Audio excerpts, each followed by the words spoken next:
the saltiest episode soon, TM, I guess, of of RFT podcast. Because I know me and Rob are salty. I don't know Chase's thoughts, but I definitely know how I feel. I kind of have gauged how Rob feels.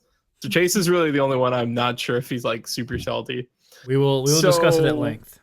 Yeah, it's going to be a long discussion, and it's mostly going to be, of course, about the update. So, yeah, welcome to RFT Podcast 14, guys. Hello, everyone.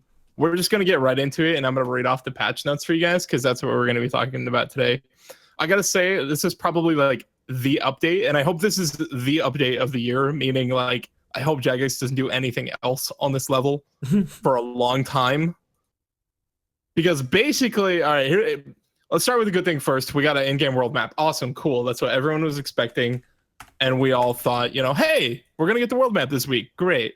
We were all excited about that. We've been excited about it for a long time. And good on Jagex for putting the world map. We like it. It's great.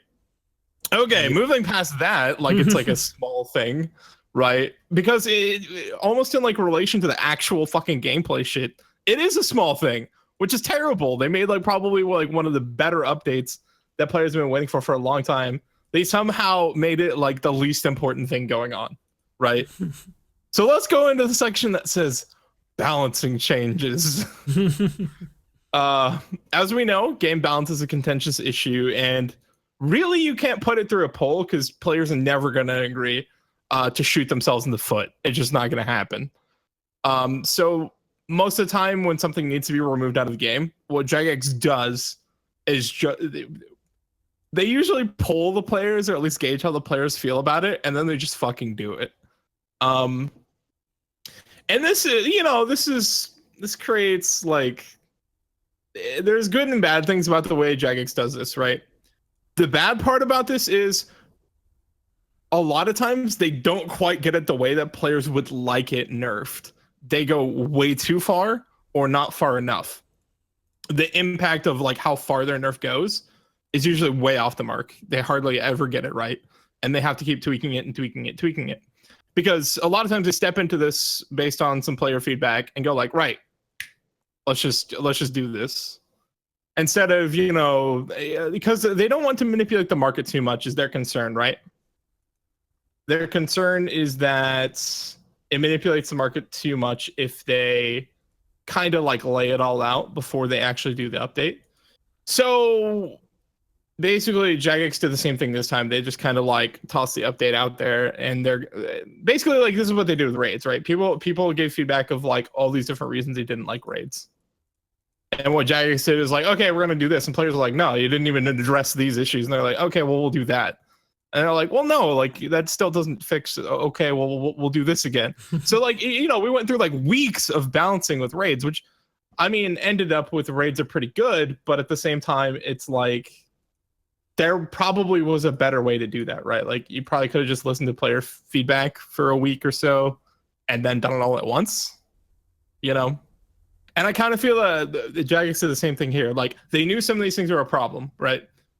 So let's just go through the changes that they made, and I'll kind of explain what I'm talking about after. So first off, the Zulrah drop table got nerfed. I think we can all kind of agree that the Zulrah drop table probably needed that, right? Yes.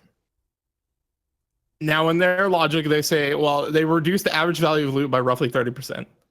It's not 30%. Let me just say that that's bullshit. That is absolute bullshit. Maybe you reduce the average amount of drops by 30%, but the average value of drops is way less than 30%. They probably nerf Zulrah's, like the value of Zulrah's drop table by 50%. Yeah, it's realistically, 50. It's below 60, but higher than 50. Jesus. I don't know the exact percentage. So like Zulrah is like at max efficiency, maybe slightly under 2 mil an hour now, right? And that's at like max efficiency. So Zulrah is pretty I wouldn't say Zulrah is dead, but it's certainly like, why would you do this over some other methods of making money, like Blast Furnace, which has like almost no requirements. Yeah. And is monotonous and boring as all fuck. But it makes money on par with Zulrah these days. Yeah. I think Wintertide is better money than Zulrah right now. No, really? Yes. That's Wait, hilarious. I thought you were joking about that earlier, Rob. No. How is that Is possible? it actually? Seed drops. And Yeah, I just think supplies snap you get. seeds have just gone As way long up. as you have high stats, Mm. which you should be, if you're farming Yeah. out silver anyway, you will get the supplies to make it worth it. Jesus. Yeah, I think that to Nigel's point about the nerf not being a bad idea at its foundation, but them going one step too far is really evidenced here by stuff like when they not only change the item you're getting on a certain roll, but also change the amount. Instead of doing one or the other, they do both. Like instead of magic logs, 100 of them, you get U logs. But you don't even get 100 U logs, you get 35 U logs. So it's like they nerfed it 2 steps instead of 1. To put this on perspective, 35 U logs is like 12k. Yeah. 100 magic logs is like 100k, right? Let me put it into perspective further. Lelador, the top-ranked Iron Man, he made a spreadsheet back in the day for what you would averagely, get out of about 2,000 overkills. He updated it for this update. Previously, over roughly 2,000 kills, you would make, in just pure profit, 46.1 million on average. Now, you make 17.1. 30% nerf. That's 30%. Not 30%. No. That's not even close. I mean, like, let's talk about this from an Iron. Speaking about Lelador, let's think about this from an Iron Man perspective. Me and you, Rob. All right, I haven't reasoned this out too much. Well, Chase, you can probably weigh in a little bit. I'll just go take a nap. I haven't reasoned this out too much, but is Zora like worth doing past a certain point on Iron Man? Like, I'm not even sure, because the main reason you did it was 99 farming, because it was an efficient way to get 99 farming while getting other stats. Like, right, you'd get the Addy bars, all that stuff. Farming hasn't been ruined too much, mainly because they upped the amount of papaya tree seeds you get. Yeah, that's what I thought as well. They also decreased the number of magic tree seeds, though. Yeah, well, they decreased the magic seeds from 2 to 1, but they increased papayas from 2 to 3. Fruit tree seeds are worth more XP. I don't know how much papayas are worth compared to the magics. Magics are like 9k each, right? 9k XP. What? No, how 13. Much are papayas? Are they 13? Magics are 13. You have these numbers reversed. I think the only thing that's higher than magics is spirit. And I think one of the upcoming hardwood trees on Fossil Island will be more as well. Yeah, one sec. Papayas are less. Papaya seeds are the one that are 9k. Papayas are 10, I believe. Okay, they're 10k. Yeah. All right, yeah. So yeah, no. Overall, it is a slight nerf, but since they increased the amount of papaya seeds, the problem is it's going to take longer to do it because now more of your XP is like sat in fruit trees, right? Yeah. So it's going to take you longer to get those farming levels because you have to do more farming cycles. So overall, it's just It's a time nerf, but in terms of like kills for banking your farming, it's not that It's pretty bad. much the same. Yeah. Well, no, I feel like there's a certain point where you should just stop fucking bothering because, you can just go do tithe farm after a certain point. I feel like if maybe you bank 99 cooking through grapes, like maybe you just shouldn't bother anymore. I mean, it's not an awful idea because I mean, like looking at the spreadsheet, you don't really retain a lot. Like everything is hard nerfed. Like farming previously in 2,000 kills, you'd make about 6.1 million XP off seeds. Now you make about 5.6. So like that's not a huge deal. That's a few hours of tithe to make that up. Herblore has only gone down like 100k or so. Prayer took a huge hit. Yeah, because it's what do they nerf the debones to? They nerf debones from 30 like 30 to 12. To 12. It's more than a 50% decrease there. 30%. Like, it's just, I don't know. Yeah, I don't. Here's another one that sucks really hard. They didn't nerf the amount of mahogany planks, but they just changed them to logs. Logs, yeah. So now it just costs you even more money to max your Iron Man. Yep. Which already, like, you're getting stretched pretty far. Like, you needed, like, around, like, 200, 300 mil. Which, you could get that. You would definitely have to do your 99 Slayer. You definitely would have to, like, out quite a bit of battle staffs. But you would get there, right? And the reason I say that is construction is very expensive and buying your smithing is very expensive. By the way, if you're an Iron Man and you haven't already bought your gold ore for 99 smithing, get on that shit, because Ash has been talking about for a long time that you shouldn't be using the blast furnace shop as a source of ores. And as we can see from these updates, it's probably going to get nerfed. So I would definitely get on buying all your gold ore for 99 smithing if you haven't already done it. Why does he think you shouldn't be using the shop as the source for gold ores? Fuck if I know. That's the kind of the my point only of shops. Response has to be my only response to that has to be he's never played Iron Man and he doesn't care. Yeah. I would highly recommend if you're an Iron Man, spend your money. Like if you've got mills sitting in the bank, spend it on gold ore. You'll be happy months from now when it gets nerfed. All right, yeah. So let's just go through the specific changes. We've already talked about some of it. Magic Tree Seeds has gone from 2 to 1. Runette Ores 10 to 2. Mahogany Planks are now Mahogany Logs. Papaya Seeds are from 2 to 3. Snap Seeds are from 2 to 1, which really sucks. Snap Seeds are hard to come by. Torsol Seeds 2 to 1. Not so bad because other bosses dropped Torsol Seeds. Raw Sharks are now Cooked Manta Rays and have been decreased from 100 to 35. So that sucks really hard.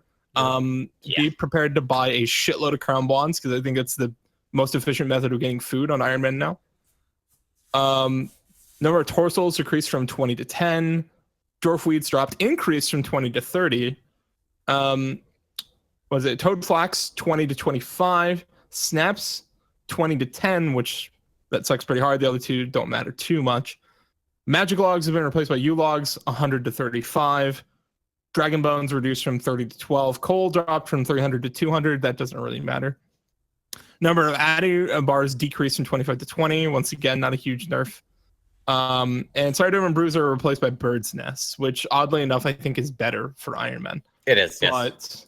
But I think that does suck for normal players because Bruiser, I'm pretty sure Fortis Bruiser are worth more. So yeah. I don't know, like let me just talk about what I think the optics of this nerf is. Yeah, Zulrah deserved a nerf. This hard? Maybe, maybe not.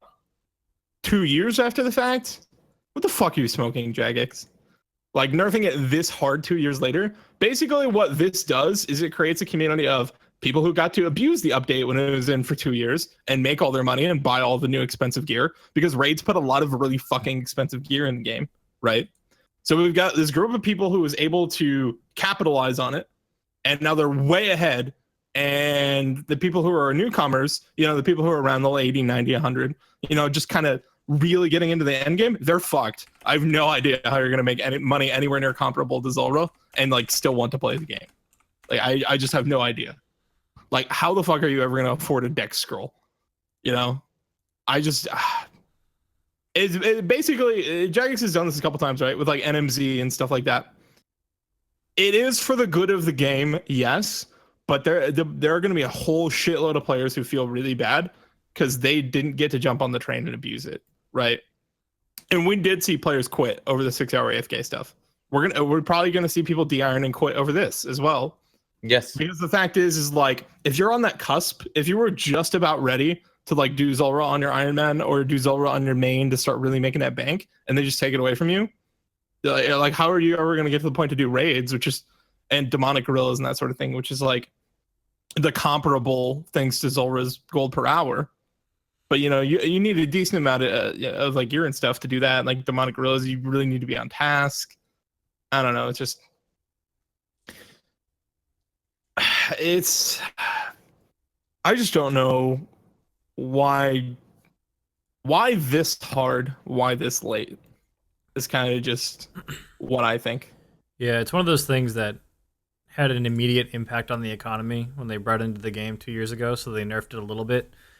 But then you don't let another 2 years go by if you consider it to be a problem. And if you do let 2 years go by, then you have to respond with the right magnitude of nerf, and they didn't do that. Yeah, I mean, they state 30%, and the average value of 30%.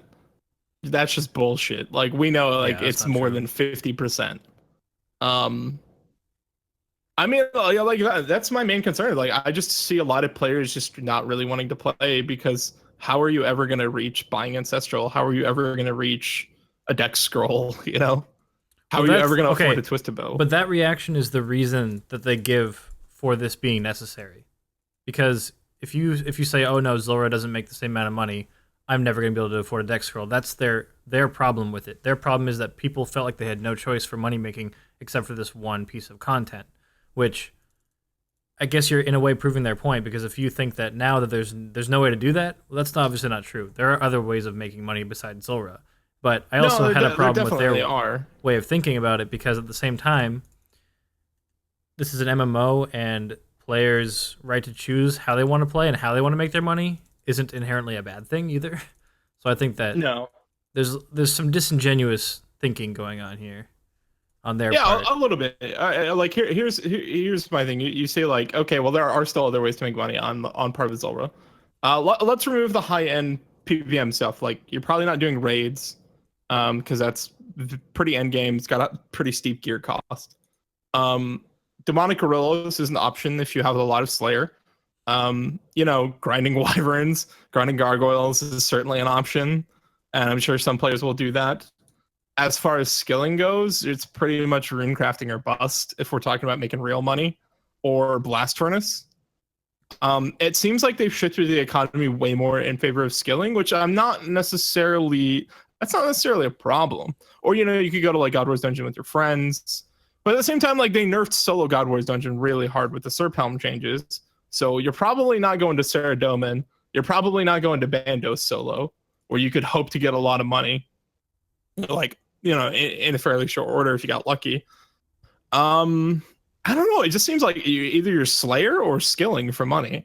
Like that just seems like they didn't necessarily take PVMing away. Like you can still make money at bossing, but we know like a lot of bosses you profit modestly, right? Yeah.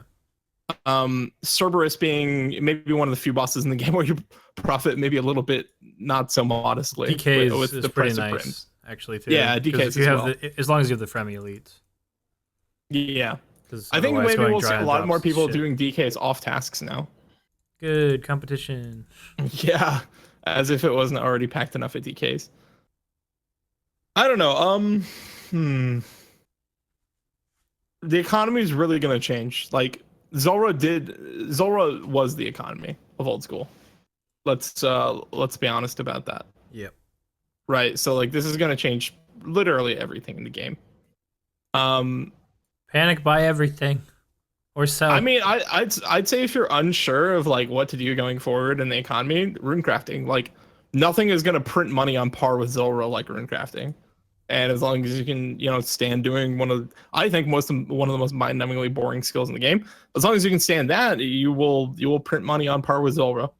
Because I don't know, are double deaths still more than double nats, or have they decreased in price enough? I think they're getting a lot closer, but I do believe double deaths are still more. Okay, so it's probably deaths or astral runes then. Mm-hmm. But still, like double astrals are only 82, and they make a lot of money. So getting to double astrals, it takes a while, but you'll definitely make a lot of money if you get there. Alternatively, Mole is 2 mil an hour. No, Ashton, we're podcasting. This is like every week. Well, because she always makes dinner around this time, so she always asks, "Hey, do you want dinner?" I'm like, no, I'll just get it after. Wish she would make dinner for me. You're not lucky. Okay. Well, are we ready to move on from Zora, or do we want to talk more about Zora? Let's talk about the Serp Helm. Okay. That's still kind of Zora, but yeah. Yeah. We'll talk about the Serp Helm. Okay, so we're gonna talk about the Serp Helm, and then we're gonna talk about the tweak to the Serp Helm. Yeah. So basically, the initial nerf was the reason was it was unmatched in defensive and offensive stats and status effects. It was a must-have for any combat activity in old school. Not really true, because a lot of combat happens during Slayer, and people use Void for raids and stuff like that. Really, the Serp Helm was really good for like PvP and a few choice areas in the game, right? Because a lot of times you weren't using melee, because a lot of stuff you use ranged, some stuff you use mage. I don't know, like basically the Serp Helm was very useful, but it derived its main usefulness at if you wanted to use it at Zulrah, of course, because of protection venom. But God Wars Dungeon was where you used it. That's where you used it, right? Yeah. Like you used it for Bandos, you used it for Solo Saradomin. That was pretty much all I could think of when they were like, "You want it for every combat activity?" I'm like, no, not really. Like I'm not taking this shit on my Slayer task. I mean, there's some stuff you'd use it for, right? Like if you want to kill Dagonauts in the lighthouse, you take your cannon and you wear the Serp Helm, you're gonna get fucked up. So yeah, for some stuff you would do it, but I don't know. I just don't necessarily agree that you would use it for every combat activity, but there were a few key places in the game where you really, really wanted it, mainly for its venom effect, which seems to be what Jagex took the most issue with. Not necessarily the stats. Honestly, I don't go a fuck between +3 strength and +5 strength, which, by the way, is what they nerfed it to, from +5 strength to +3. It's on par with the Netzi helm now. Now you're, like level 55 piece of gear on par with level 75, 80k an hour. It's probably going to be more. Scales are probably going to go up, but it costs like somewhere in the range of like 80k an hour to use the Serp Helm. That means in like the hour you use the Serp Helm, you can buy your Netzi helm twice. Okay. You can buy 2 best in slot helms for 1 hour of using the Serp Helm. So yeah, the first nerf, it no longer venomed at all. And it's like, what the fuck are you thinking, Jagex? Mm-hmm. It's like the only fucking reason you used the helm was to venom stuff. Well, I liked using it for its anti-venom and anti-poison effects because it's fantastic for camping DKs off task. You don't have to bring sand. Yeah, if you want to do DKs off task, which people do. Also it helps good you for doing pyramid plunder. Yes, pyramid plunder. That was the other thing I was thinking of. Or camping Zulrah, but of course that's a lot less appealing now. Yeah. Well, I mean, people would use Void anyways because it was better, but Void is if you're using a blowpipe, Void is no longer better. So, well, thanks, Jagex. Anyways, yeah, so it still had a couple niche uses, but Pyramid Plunder, really? We're taking a level 75 piece of gear and it's relegated to fucking Pyramid Plunder and off-task DKs? Like, that's... They nerfed it into the ground. I don't know what fucking reason. I don't see how soloing God Wars Dungeon minions was OP. Because, like, really, like, that's what they're taking the axe to, right? I understand it was a big problem in PvP, because venoming is pretty retarded in PvP, let's be real. The venom mechanic in general is pretty fucking annoying, because there's, other than wearing a Serp Helm, there wasn't a good counter to it. So yes, I understand for like high-end PvP, it was you wear your Serp Helm or you get dicked on. I understand that. So if the problem was PvP, or the problem, I just don't see how venoming the God Wars Dungeon minions was the problem. But from my conversation with Ash, because I did have a lengthy conversation with Ash on Twitter about this, he seems to think that the passive venom effect was just too good. Like, it's just too powerful. They just can't put that in the game. And Dab of Iron, which, like, normally the guy's like a little edgy, and I don't necessarily agree with half the shit he says, but he said, glad it took you 2 years to figure that out. And I kind of just have to agree. Like, if it was too good, why the fuck was it in the game for 2 years? That is the problem for me. Like, that's what I have the biggest gripe with here, is the fact that it took them 2 years. Had these nerfs came out, like, a week to a month after the content actually released, before people got used to them, before it became the meta, it became something people expected. It was something people relied on for fucking years, literal years. I don't know what kind of thought process they have over there at Jagex HQ, where it literally takes them fucking years to look at a piece of content in their game and think, this is probably not great. Like, anyone with half a fucking brain could look at a Serp Helm and tell you, for future content, you kind of want the Serp Helm no matter what, just for the venom effect for future bossing, depending if it can be venomed or not. Well, the regardless thing is, like, of whatever they come out with. Most bosses are immune to venom, so like I don't understand that perspective. Part, yeah. It's like KBD can get venomed, and I think there's like a few others, but like Some really, I guess like demi-bosses. yeah, like KBD can be venomed, Scorpia can be venomed, I think, which is kind of bizarre, but so there's a few bosses that can be venomed, right? I would be okay if they just across the board every boss was immune to venom. I don't give a shit about that. I don't use the Serp Helm to venom bosses.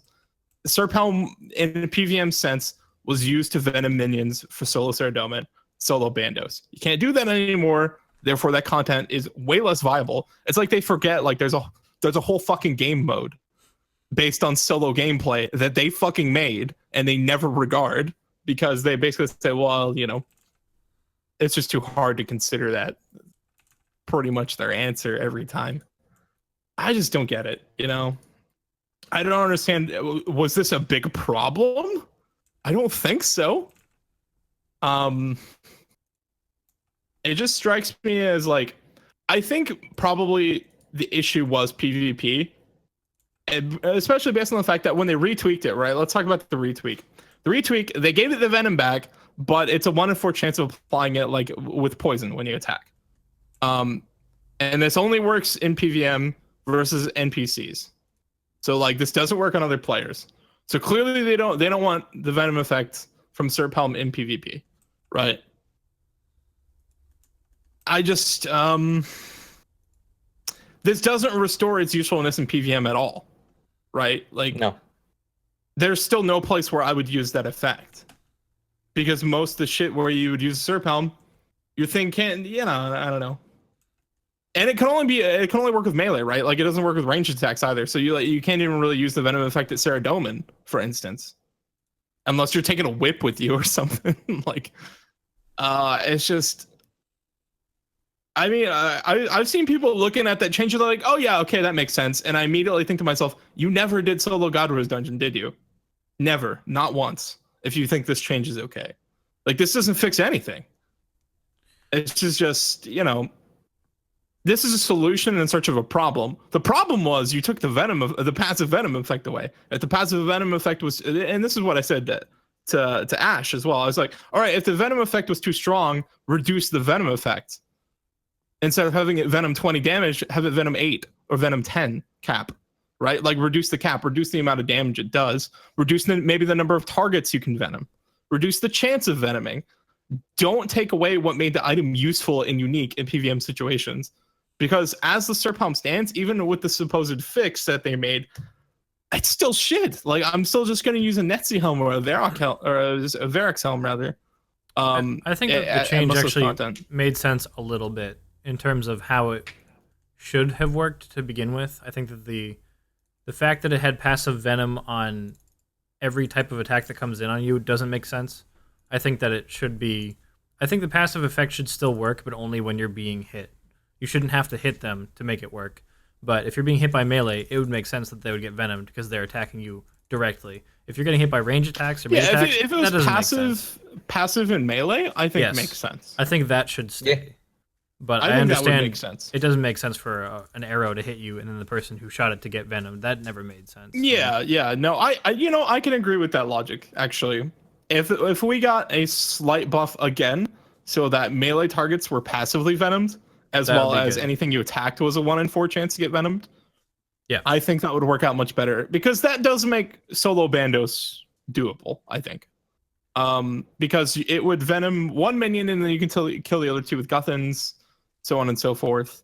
And that would give you time because basically the reason I'm on and on about this God Wars Dungeon stuff, if you guys have never done solo God Wars Dungeon, the Serp Helm was really important because it allowed you to kill the minions in time to pick up all the bones, restore your prayer, heal a little bit, and then reset for the next boss.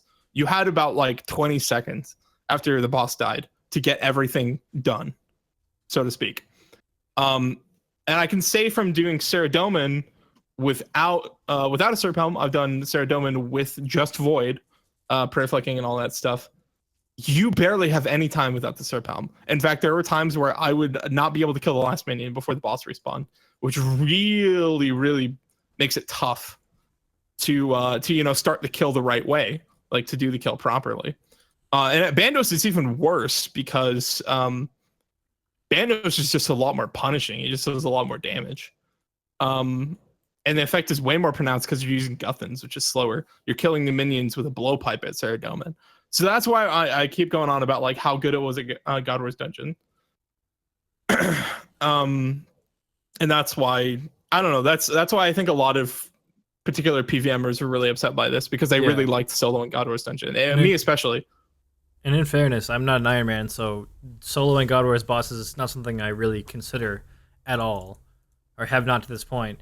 And even I know that what they're doing is fucking dumb, even though it doesn't really affect me. It's pretty clear that they didn't make the right choice in pretty much all of this. Not like you said, they missed the mark. Even if they thought that it was supposed to be changed, they didn't change it in the right way.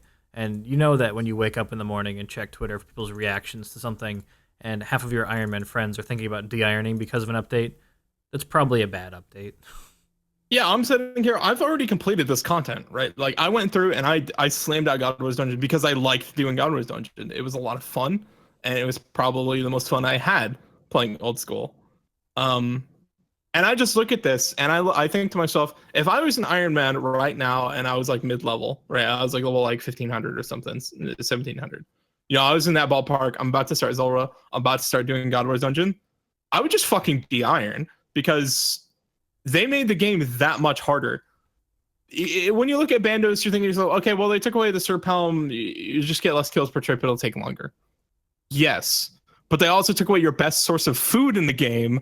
So now it's probably going to take way longer than that, because the hardest part of Bandos was actually the fact that finding worlds sucked. Sure. Getting kills was pretty rough. Sure. But getting the supplies took just as long as both of those things together. So yeah, they basically took out your supply train. They took out your ability to kill the boss efficiently. Like, I almost feel like, why would I even bother playing an Iron Man at that point? I don't know. Like, I want to de-iron, honestly, or quit altogether. Not because this update is like just really game breaking. I mean, it's really shitty, don't get me wrong, but just the sheer fact that they've done something so drastic on a whim. Like, there was a tweet from Foe the day before the update came out, 10 hours before it released. He asked Ash if the shark change to Zulrah was coming tomorrow on Thursday. And he said they had no timeline. They had no idea. They didn't know when it was going to come in. And that was all that was talked about, was just sharks changed off the table. Yeah, I was suspecting there might be a Zulrah nerf at some point. Like, we knew that was on the radar. I did not expect this Serp Helm bullshit. I didn't see that coming at all. Like, I just, in PVM, I don't think anyone thought the Serp Helm was a problem. It was just the best helmet in the game, and it was particularly useful in a couple of areas. Namely, God Wars Dungeon was particularly useful for the Venom effect. I will say, Rob, I don't know if you saw this or not, but Ash did clarify the reason he said that was they didn't want players panic merching. So he knew it was coming. He knew it was coming, but they didn't talk about it. And I think I mentioned something to that effect earlier in the podcast. The reason they didn't talk about these balance changes is because they didn't want players panic merching and stuff like that. That's a fair point. I can understand that. But like, still, like, to be an Iron Man and see shit like this happen, where they drastically change the way you play the game going forward. Like, I don't know, with RuneScape as it is already being such a huge time investment, and Iron Man just adding on to that exponentially just because, you know, you're a fucking masochist with no life. That's basically what it is if you're an Iron Man. You just hate yourself, so you're just going to do it anyway. Having them change just everything, you know, a really core part about the game. I mean, endgame Iron Man revolved around Zulrah because of the 100%, yes. There's no way you could, like, do endgame PVM without the sharks that Zulrah gave you, without wasting a stupid amount of time fishing dark crabs. I mean, as it stands, I plan to fish dark crabs anyways because I wanted to do Corp, and you just need more food than Zulrah can realistically give you. But, like, it was still the most efficient way was technically to just keep killing Zulrah, right? Yeah. So, like, I understand. I understand why. It's just painful if you didn't get to abuse it for the 2 years it was out, right? And I think, going forward, I think it was the right thing to do. Maybe not as hard as they did it, but I think we can all agree nerfing Zola was the right decision, right? Yes, I 100% agree with these changes if they were done 2 years ago at release. 100% am okay with it. 2 years later, no, I'm not. No, it stings a lot. I still think they made the right decision, even though, God, does it hurt, and players are obviously pissed off.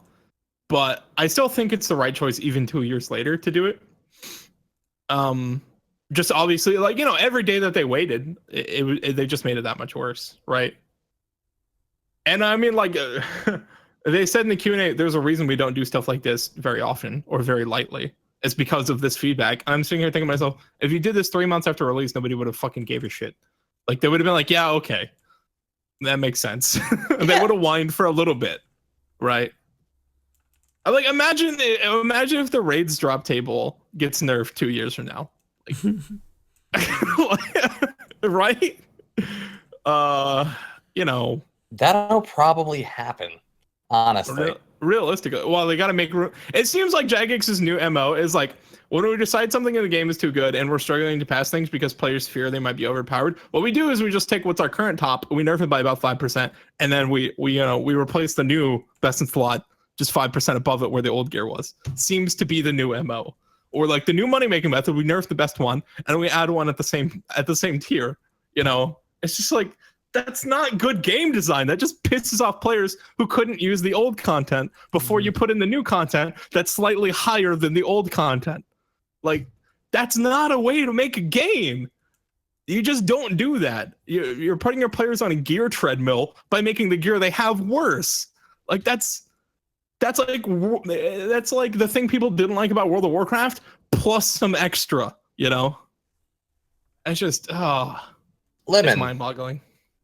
Like, I see your point. Like, Zora was such a huge thing for Iron Man, and that can kind of be unfair because, you know, you're doing a lot of things at once with one piece of content, but you also have to consider how much time it actually takes to be an Iron Man. Yeah. All right. So let's say you get 100 sharks and 1 kill.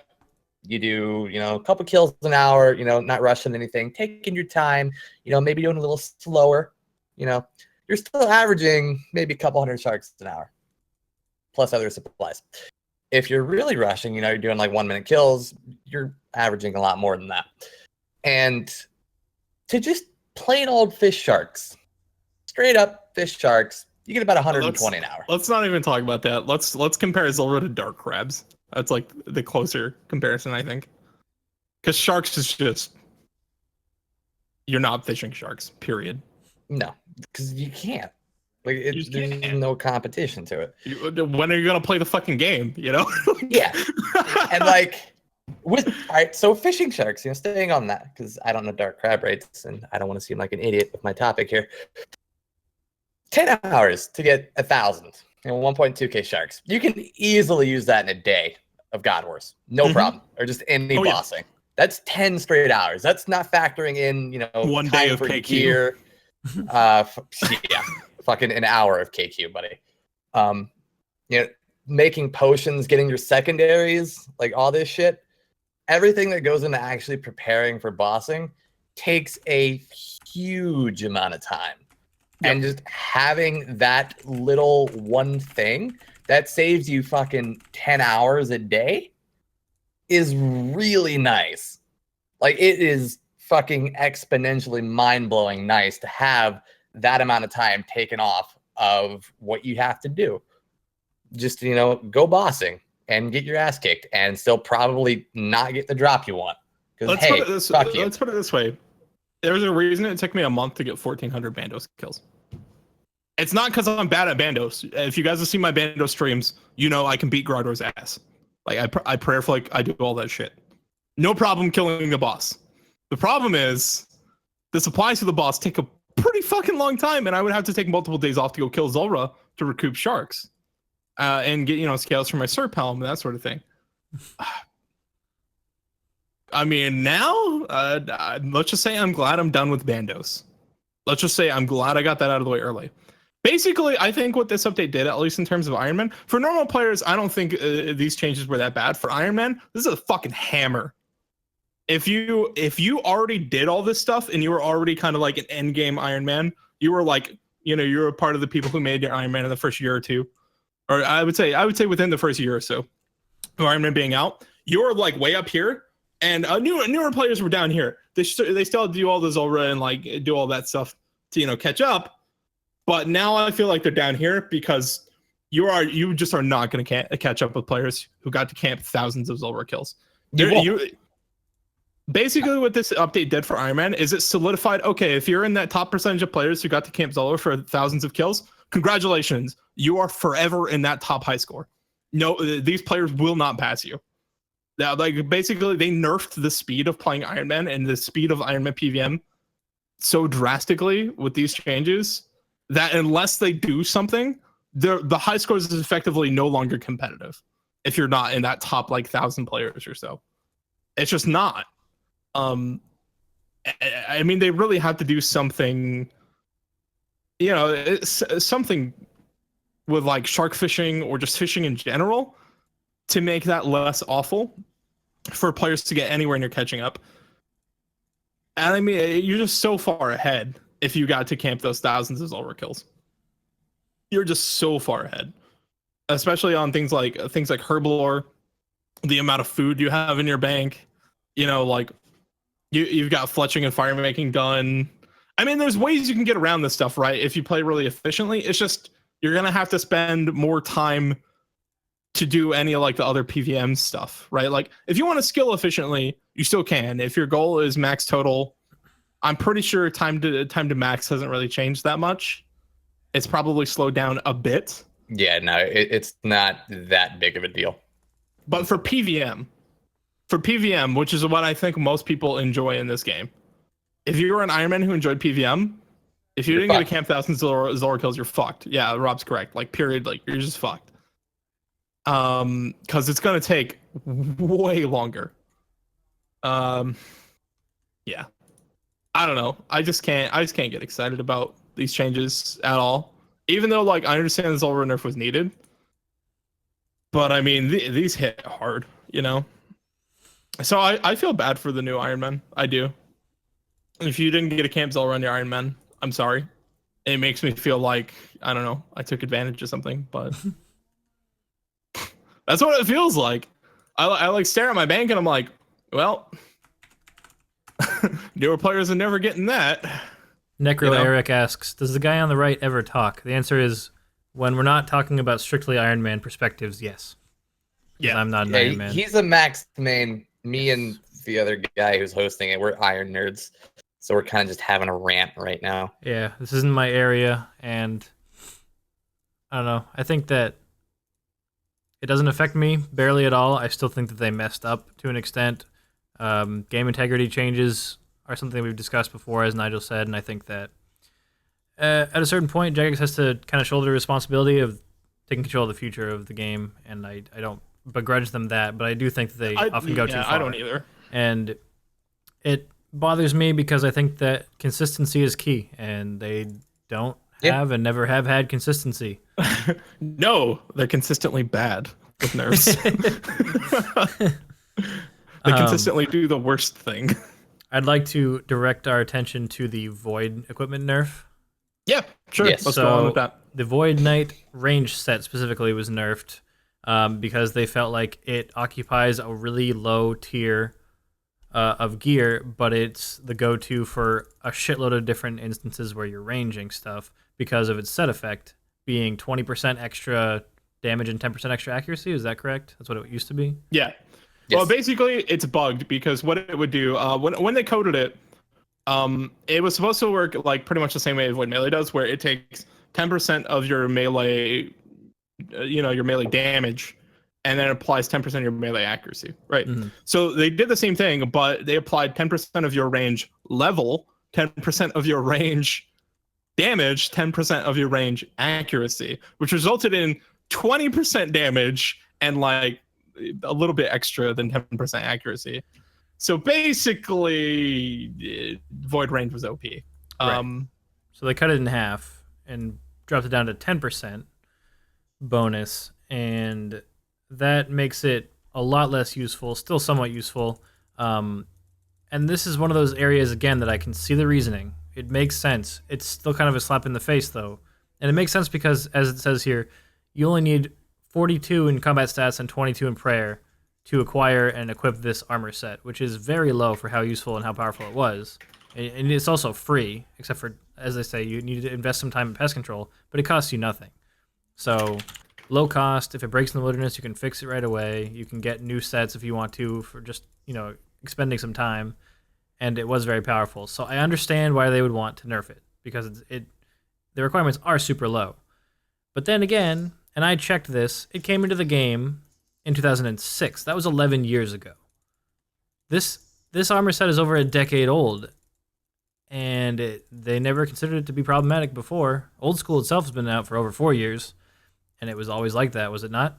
Until now. Well, I think Void at some point in time got touched in RS3, didn't it? Or is Void still the same in RS3? I have no idea. Not it probably doesn't matter. The combat system entirely changed, so it's apples to oranges. But it bothers me because the consistency is the part that they lack. They are inconsistent about what they are willing to change, and they kind of sit on the fence for too long. Like the 2 years of realizing that Zulrah controls the economy before they patched it.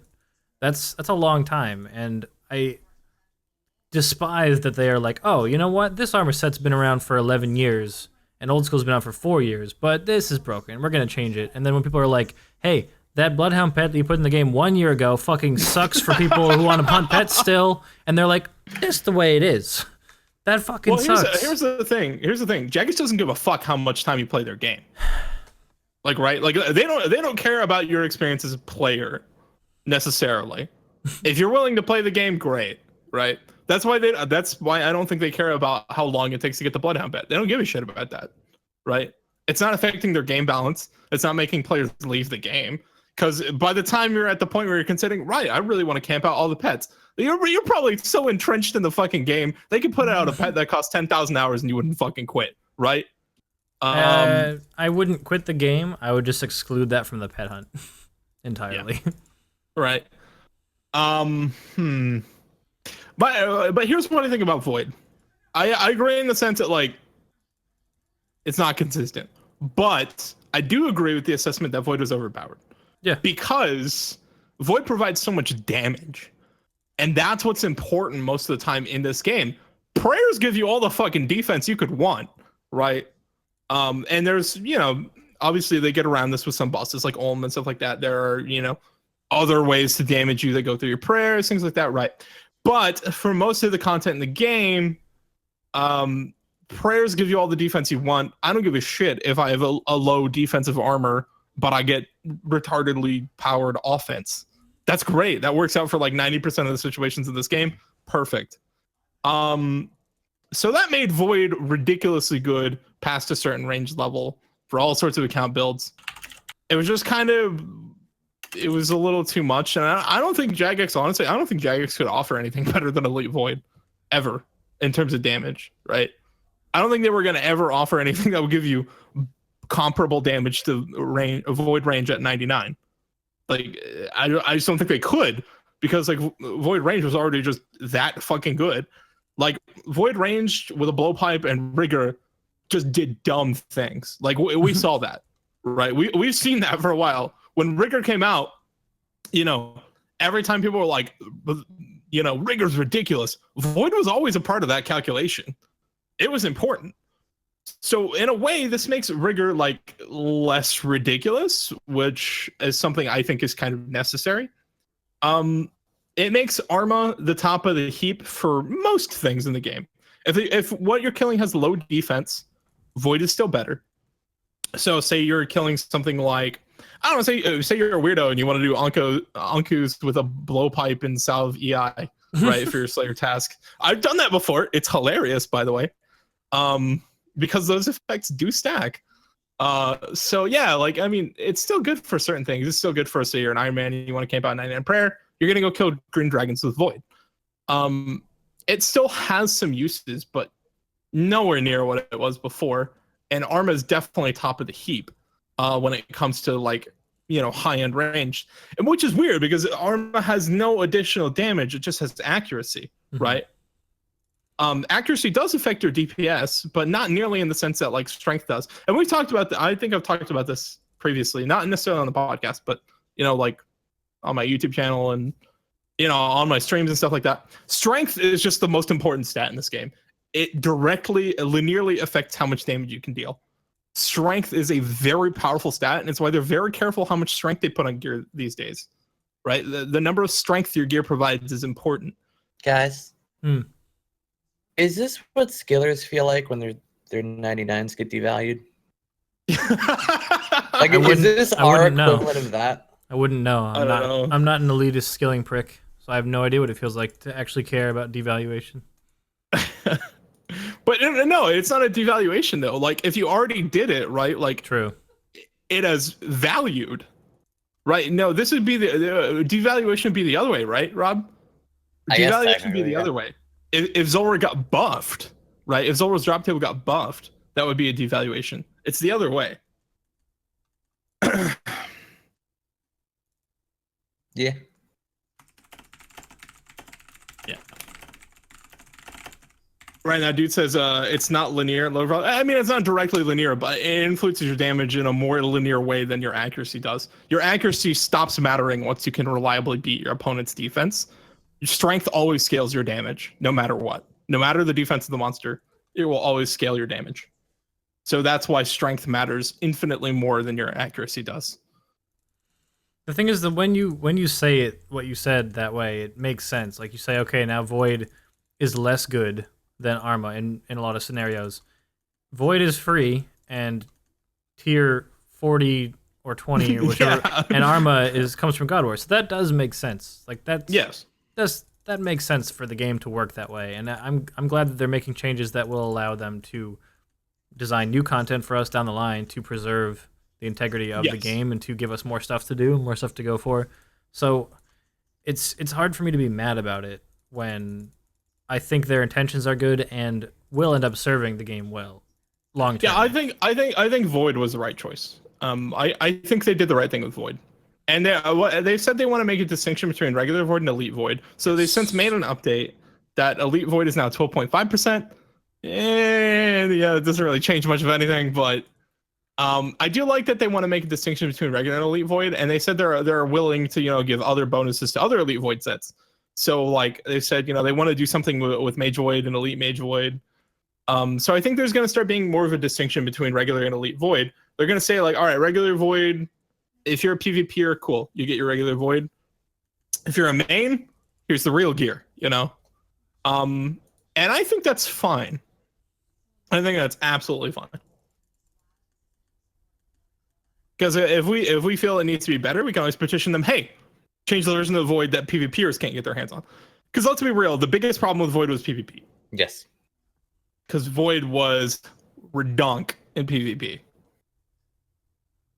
Like, none of us here are PvPers, but like, we've all seen the clips of people just basically getting like one-ticked with people in like ballistas and stuff like that.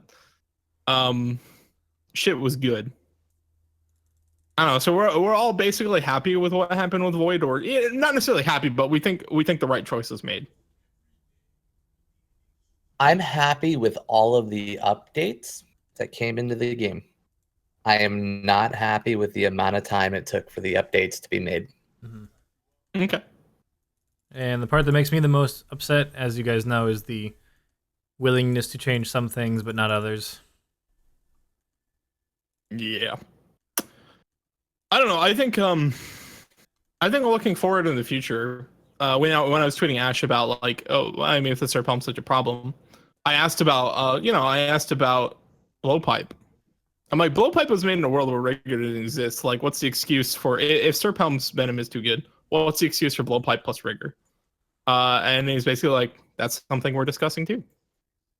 So I see that happening. Like if they're going this far, blowpipe nerf, yeah, I see that happening as well as Trident.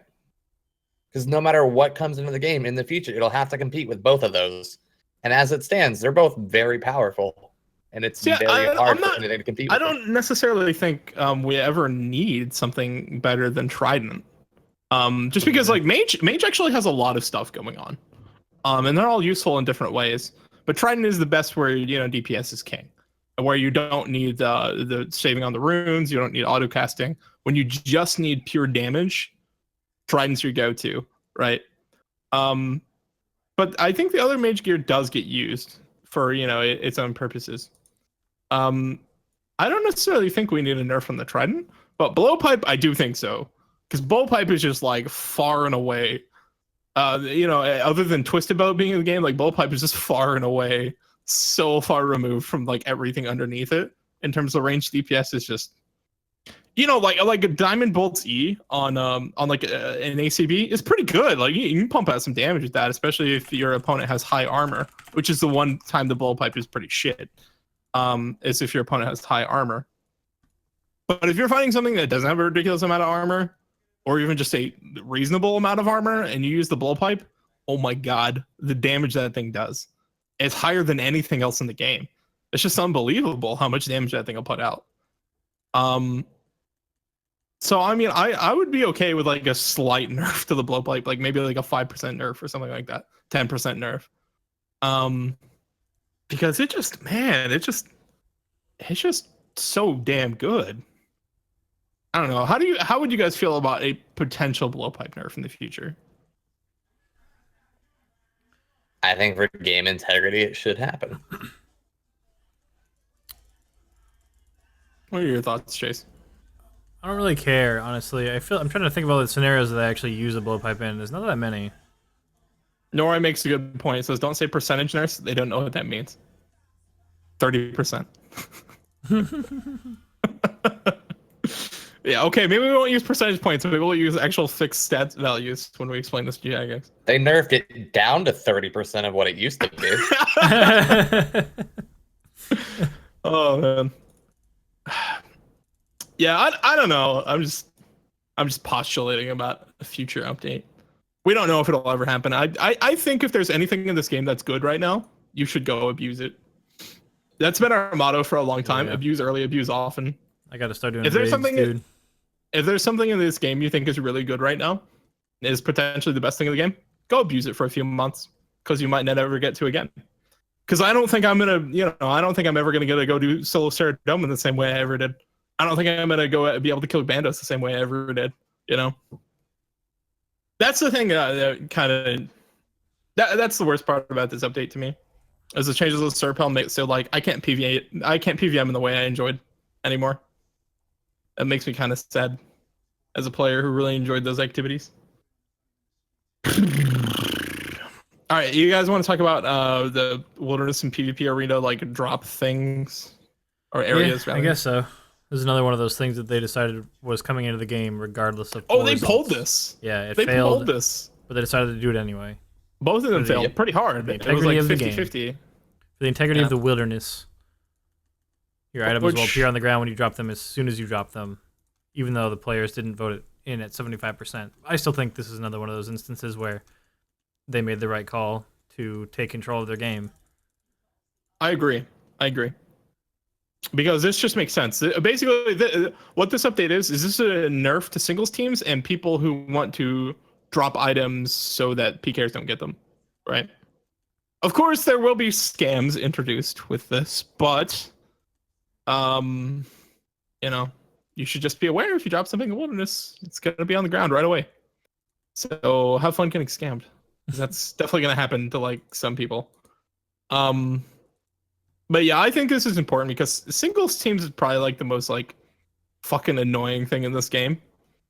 If you guys don't know what singles team PKers are, basically they PK in singles, but they take a team of people, so they switch off when they get like, when they use up their spec or whatever, and then their buddy will use their spec, and then they'll switch off again, and they'll, drop food to each other and prayer potions to each other, and it's cancer. If you've ever, I don't say that word lightly, that shit's cancerous. Like that. Singles teams should go the way of the dinosaurs, is what I'm saying. Yeah. I don't know. I'm pretty happy with these changes. Then again, I don't PvP, so whether I like them or not probably isn't important. But just from a game design perspective, I think that's the right call. Yeah. I think Chase agrees in there. I'm curious what your thoughts are, Rob. No, yeah, 100%. It is a good thing for the game. Yeah. Single All right, teams are the scum of our community. Honestly. Yeah. I mean, they even mention it. Preventing the exchanging of food and potions mid-combat stops teams from providing their teammates with unlimited flow of supplies, negating any risk in single-way combat. I mean, they even mention it right there. They say like, "Fuck you, singles teams." Is basically what they say. And I gotta agree with Jagex on this one. Singles teams, kind of like one of the worst things in RuneScape. Right. So let's move on to the Cramja General Store. It's gone. So Yep. I think that's what's called a 100% reduction. I think Jagex did the math correctly on that one. But yeah, it's gone. It's not even like, okay, we're gonna move it to the elite tier. It's just no, it's fucking gone. It provides less than high alchemy value now. Which makes it really shit, because there are general stores that provide high alch value. Yes. They went over 100%. Yeah, They lowered it. There are specialty stores in the game that But will that's- offer you better buy prices. And but only specialty on specific stores items. should be specialty cases. Yes. So, like for instance, there are some stores that will stock items, but there's 0 in stock. You can sell them to those stores for, like percentage prices. What store offers more than high alch value that isn't a specialty store? I'm sorry. Yes. No, I'm saying like there are stores in the game like for instance, I'm trying to think of one. But there are stores that like they'll have an item in stock, but there's 0 in stock. They'll offer a high price for that item, basically, because shops always offer higher prices for stuff that they have in stock. Yeah. I'm trying to think of a specific store. West Arty store gives alch value. Nice. Yeah, that one. Sophonem Dragon Daggers, yeah. Yes. Like you can, I think Rest Solo stocks 1 Dragon Dagger. Like you can sell a Dragon Dagger to him for quite a bit. I'm pretty sure.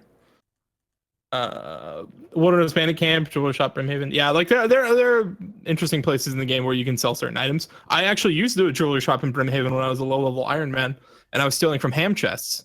I would get certain items I knew were in stock from the Brimhaven because I couldn't alch yet. I couldn't use high alchemy. I was trying to get the gold to get the stuff to get high alchemy. So what I did was I would steal from the ham store room, and I would take certain pieces of jewelry to the Brimhaven shop because they would offer me more than alch value for them. So it helped me get to my goal quicker.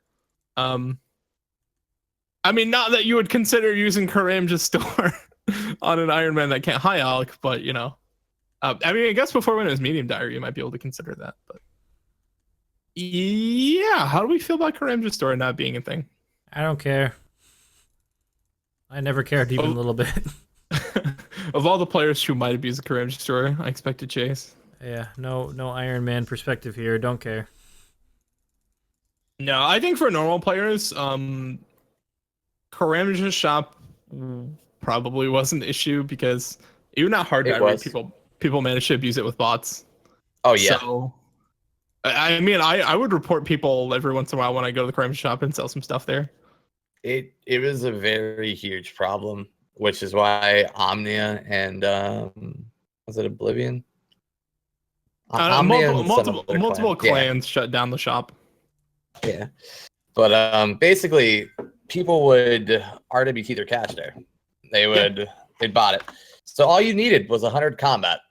Basically, that was like the hardest thing because you had to get a Slayer task from Duradel for the hard NMZ, baby. Yep, just NMZ up an account. Whenever you have it done, you just sell shit there, make a couple bill while you're NMZing up another account to 100 combat. You RWT that account, it gets banned, or you just toss it away. Have the other one move in its place, make a couple bill while you're leveling up another account, and you just repeat it. And people were making sustainable wages just from that. Like they could support themselves and live in today's society just from fucking shop alts. Yeah, it's pretty nuts. I mean, I think that especially depends on what area of the world you live in. Yes. But yeah. I mean, maybe if you're from Lithuania and your name's Efrain, it'd be a pretty good wage. But Yeah, no, I totally agree. I mean, I've seen that. Remember when Weath banned a couple of the Creme Shop bots, and he like posted like what their inventory was and like their wealth on their account and stuff like that. Mm-hmm. It's pretty disgusting how much wealth was on that account. I was just like, damn, that's a lot of money. And we all kind of vaguely know the value of gold for RWT. I mean, it's just something you can't help but hear about if you play RS for long enough. I can totally understand that people were making livable wages off of that, you know. Yeah.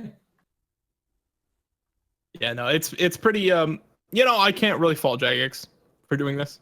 I think it's the right thing moving forward. I guess I've been doing everything wrong. Putting in the effort to fully max an account and hunt for pets and try to make it streaming, that's just too much work. Gotta go RWT while doing the Cromja shop. About to just go bot, son. Sharks are gonna be real OP soon. I can Nightmare Zone. I can put TeamViewer on my fucking phone, play RuneScape while I jerk it. Make bills, son. Bills. That's right. Where's my phone? Hold on. Do we want to talk about the potential shark buff? They say they were. Oh yeah.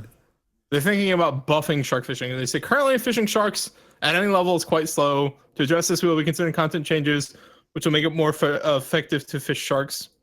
This could be something as simple as unlockable invisible boosts within the fishing guild. Improvements to fishing trawler, the rewards specifically. These changes would be locked behind requirements, so trying to put them out of reach of bots in order to reserve the benefits for legitimate players. What do you guys think about that? It's another one of those things that I guess is a good thing, but I don't give a shit because I'm never gonna do it. I'm sitting here thinking to myself, if this isn't better than dark crabs, like fuck it, like I'm just gonna go fish dark crabs, like which I already planned on doing anyways. Yeah. If it's fast enough for the dragon harpoon, it might compete, and if it's like no risk, then you have to look at. Then this creates a weird situation for dark crabs, right? It was like you have to kind of just like consider like, all right, well, what's the fucking point of dark crabs if I can fish sharks as fast with no risk? Like, Jagex has really created quite the situation for themselves, I think. I think you know, you look at this update and you think to yourself, all right, these are big changes, but basically they're just like, you know, 4 big nerfs, right? But then you think to yourself, there's all these ripples of like, okay, well, they've got to fix this, but now it makes this content, you know, why is this content? This is going to create just like this cycle of like dead content.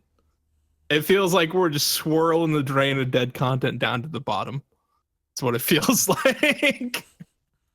I don't know. Yeah, we should go back. Like at some point, I should go back through the podcast episodes I've edited, and of course, I'm never gonna take the time to do this, but like pull out every time my response to one of the topics has been "I don't give a shit" or "I don't care." I don't give a shit. It's got to be so many times. But I mean, like that's really a lot of content in RuneScape. If you're not playing Iron Man, that's what it boils down to. It's like I don't fucking care. Which is why when they nerf the content that does matter, like players get pissed, right? It's just, I don't know, it's just the nature of MMOs, right? Like just most of the shit in the game doesn't matter. Yeah, you do what you want to do. Yeah, because I mean, like especially tier-based MMOs where you gotta like level up stuff, right? The lower level stuff can't be better than the higher level stuff, and in the case of where it is, it limits anything you can do in the game. Hence Void. Yeah, I mean, you've got to get to the high level content, so there's got to be lower level stuff to do. So it's just the majority of the game ends up being like worthless, right? There's like this, like imagine RuneScape's like this big slice of pie, right? Like there's just like, or you know, like one big pie. There's like one slice of it, you know, of varying different sizes depending on how Jagex bounces their game of what is enjoyable to play for the long term, right? And I think it's Jagex's mission to make sure that enjoyable piece of the pie is as big as possible, right? I don't know, how do you feel about your slice of pie these days, guys? I think that I stick to the same things that I have been sticking to for months and months now, because I have very specific goals, and that is hunting pets. And yep. None of these changes really affect them that much. Yeah, I look at these changes and I think to myself, until I run out of sharks, none of these changes really affect me. Let me check my bank really quick here, because I mean I've already done all the content that the Serp Helm got hit by, right? I've got 200,000 pure essence in my bank, so like I really don't have to go back to Zulrah for any of that. Farming, I can just go to Tithe Farm. You know, Prayer Green Dragons are better anyways. I mean, if I go look at my food stores, like I've still got like thousands of sharks in my bank. I'm good for a little while, you know. And even then, I guess you're just gonna go buy Karen Bonds. Like Karen Bonds, your source of food on Iron Man now. Like buying potatoes with cheese and Karen Bonds. And if you really need good food for like corp or something like that, you're gonna go fish dark crabs because they're the fastest way to get food right now. If you need lots of hit points. Yeah, I just I don't know. This game's changing a lot, and I'm just not sure if all these you know, I think most of these changes were good in the long term. I think I kind of agree in the Jagus in that sense. I wonder if now is the time where I de-iron the Iron Man that I haven't played that much, but that is holding 55,000 raw sharks, or not raw, cooked sharks, no less. Yeah, is the time now? Do I hop on that there? Could be de-iron a damn good investment and sell them, pending changes to the shark prices since the Zulrah nerf. How much do you think shark prices are going to go up in the immediate future? Do you imagine that 1.2k each? No, not that high. Highest I see is like 1k each. Yeah, I'd say that's. I don't know. They used to be a bit more than 1k each back in the day. Why would I do that? That was before we had dark crabs and anglers. Scorch is asking why would I de-iron? Well, I mean, if a bunch of high-level Iron Men are considering de-ironing because of these changes, why would I consider doing 4 times or whatever as much work as they had to do to get to where they are on my Iron Man that I don't even have any interest in playing right now? Like, the reason I'm considering de-ironing and just flat out quitting, honestly, is just I don't like the direction the game's going. To where, like, just on a whim, they can change something so drastically that just fucks me over a shitload of hours. It's not really something I want to do and like want to bank on them not doing again. Iron Men are really getting it hard with these changes. I think Zulrah benefited the Iron Men the most out of any players. So if you didn't already get to abuse that, like, I don't know, because hear me out on this, guys. Before Zulrah was in the game, here was your path to max on Iron Man. You killed thousands and thousands and thousands of wyverns. That was your path to max. Yeah. Zulrah reduced the amount of time to max your Iron Man by like over 50%, I believe. Yes. Because so much of the end game time was spent killing wyverns. They still haven't changed that, by the way. Like, I think Zulrah is still more efficient than wyverns. It just, you know, you're going to have to get your food elsewhere. I don't know if 35 cooked mana rays is going to sustain you to keep killing Zulrah. I think you're going to have to use an outside food source to help you kill Zulrah. Whereas before, the sharks would entirely sustain you. You could just use the sharks you got from Zulrah to keep killing Zulrah. So you could just keep chugging forward. You'd have to buy death runes because you'd run out of death runes eventually. But, you know, the Addy bars would give you Addy darts. You would just keep going forward with Zulrah. I mean, like, you can still do Kraken for the sharks because, like, you get 50 noted per drop and they're uncommon. You also get 100 raw monkfish. So, I mean, that wouldn't be awful.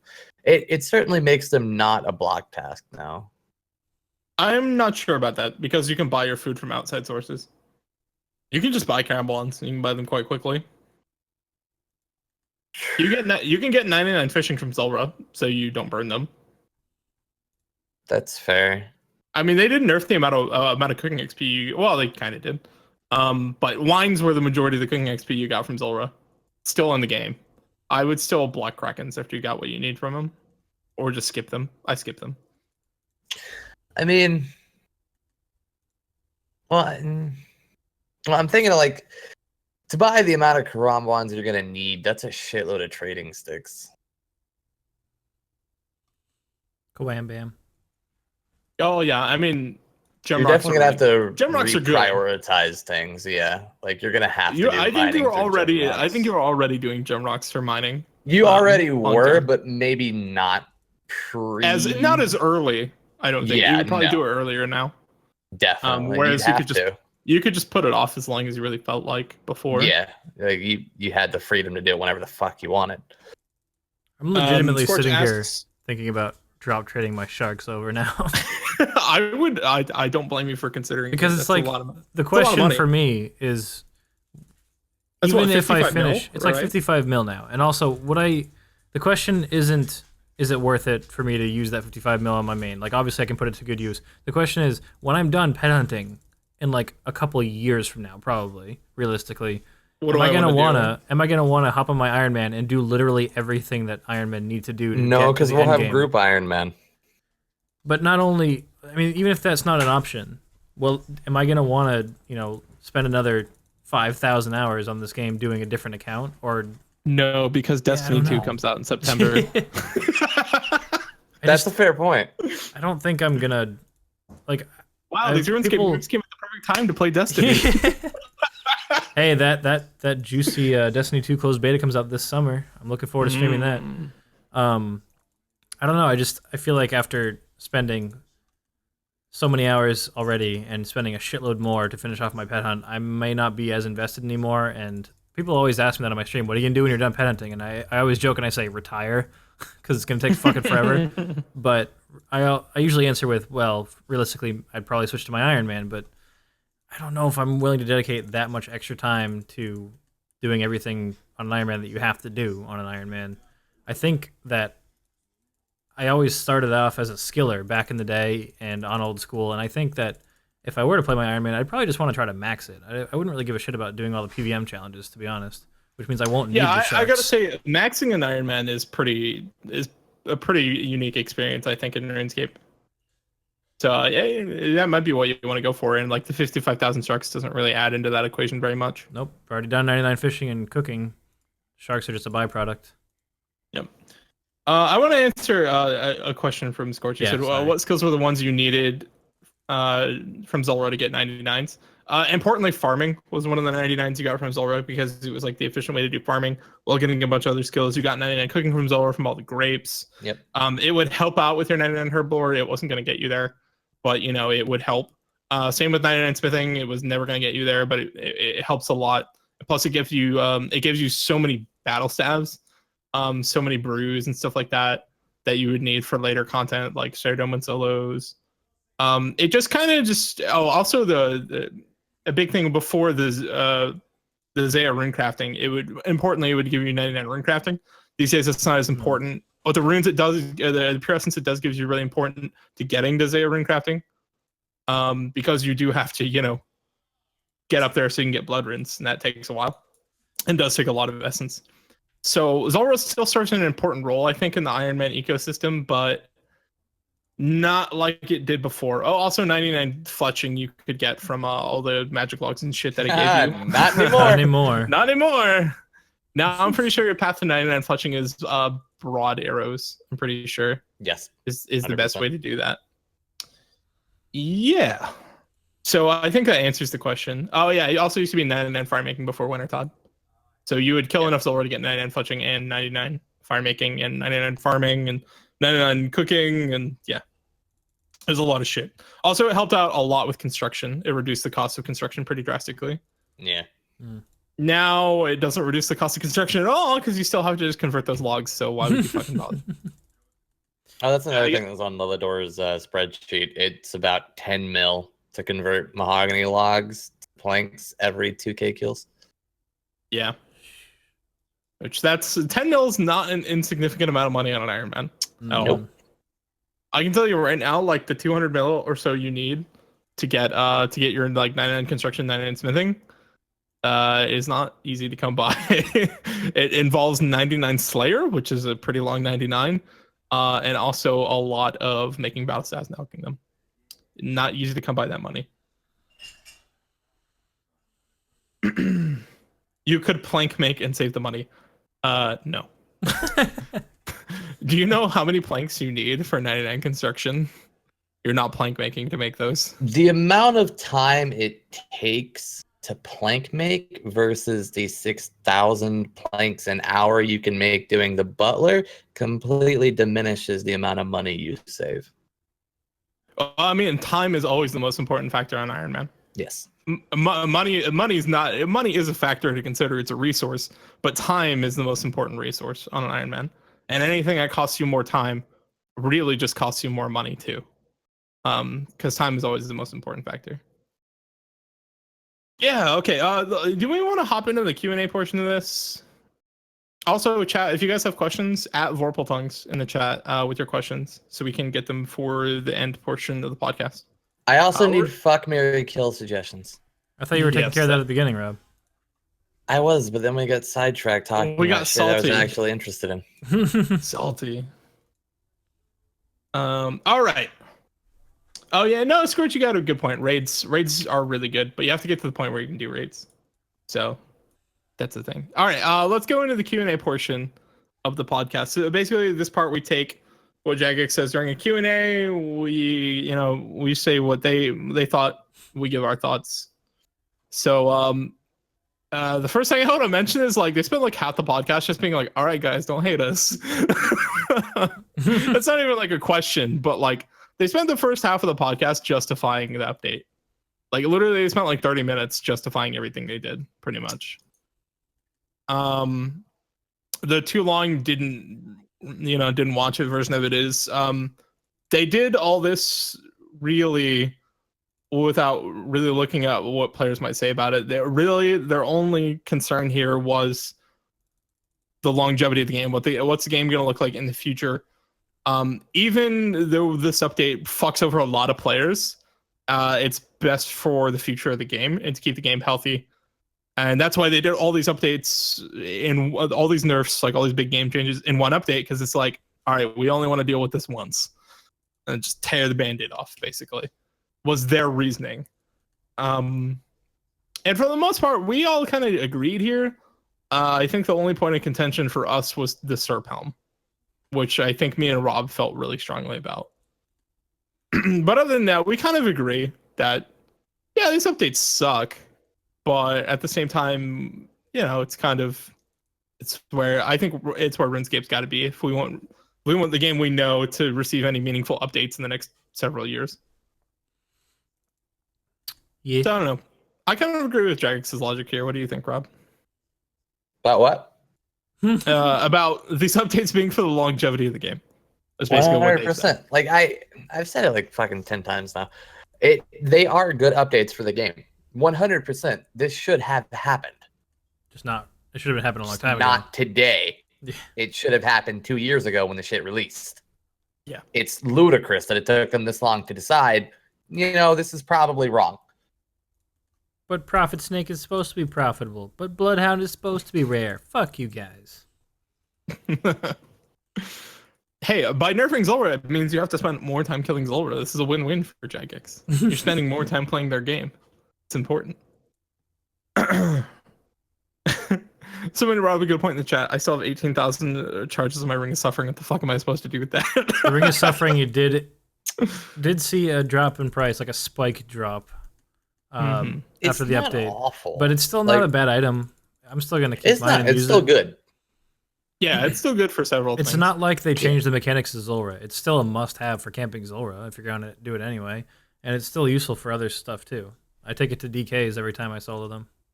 It's useful for the first phase of KQ. Yep, KQ as well. Yeah, it's got uses in the game. Like it dropped, but only because people like to merge and like to freak out about updates. It didn't drop because the ring itself lost its functional value. All right, another question they fielded on the podcast was, can you make Elite Void 20% bonus damage? And they're like, all right, we didn't just nerf it for PvP. It was also just like we couldn't make new range gear because Void was just that good. And we couldn't. But you could, though. Well, they said they wouldn't feel comfortable offering anything better than Void currently is. Like basically they were like, Void is pretty much as far as we want to go. Which I kind of have to agree with looking at the Blowpipe and what Rigger did. Blowpipe plus Rigger plus Void was redonkulous in terms of damage output. Can somebody keep a counter in the chat of how many times Nigel said redonkulous on this podcast? I It's probably up like to 3 or 2. 4. Yeah, at least 2. It might be 3. You're probably right. But no, it just put out an incredible amount of damage. It does, but I'm trying to think of PVM situations where you actually use blowpipe and void, because like you don't take void range God Wars unless you're like trioing. Trying to speedrun the fight caves is the only thing that comes to mind.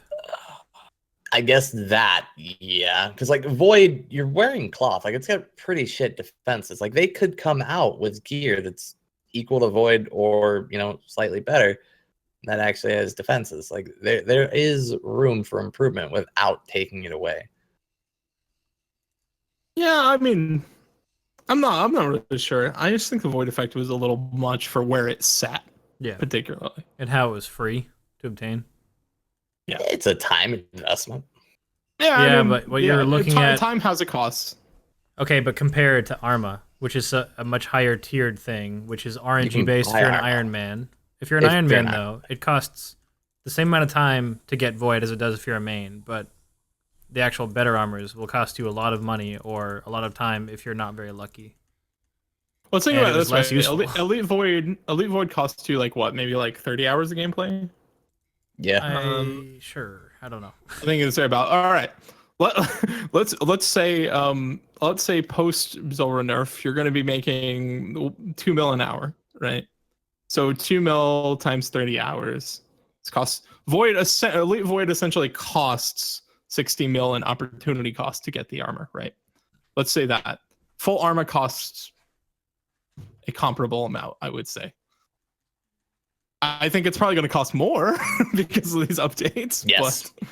But, I'm glad I already have these items in the bank. Yeah, but I'm saying like it's actually, if you think about the opportunity cost of what the amount of time you would spend to get Void. Yeah, I mean, I believe it's closer to 1.5, Jacko.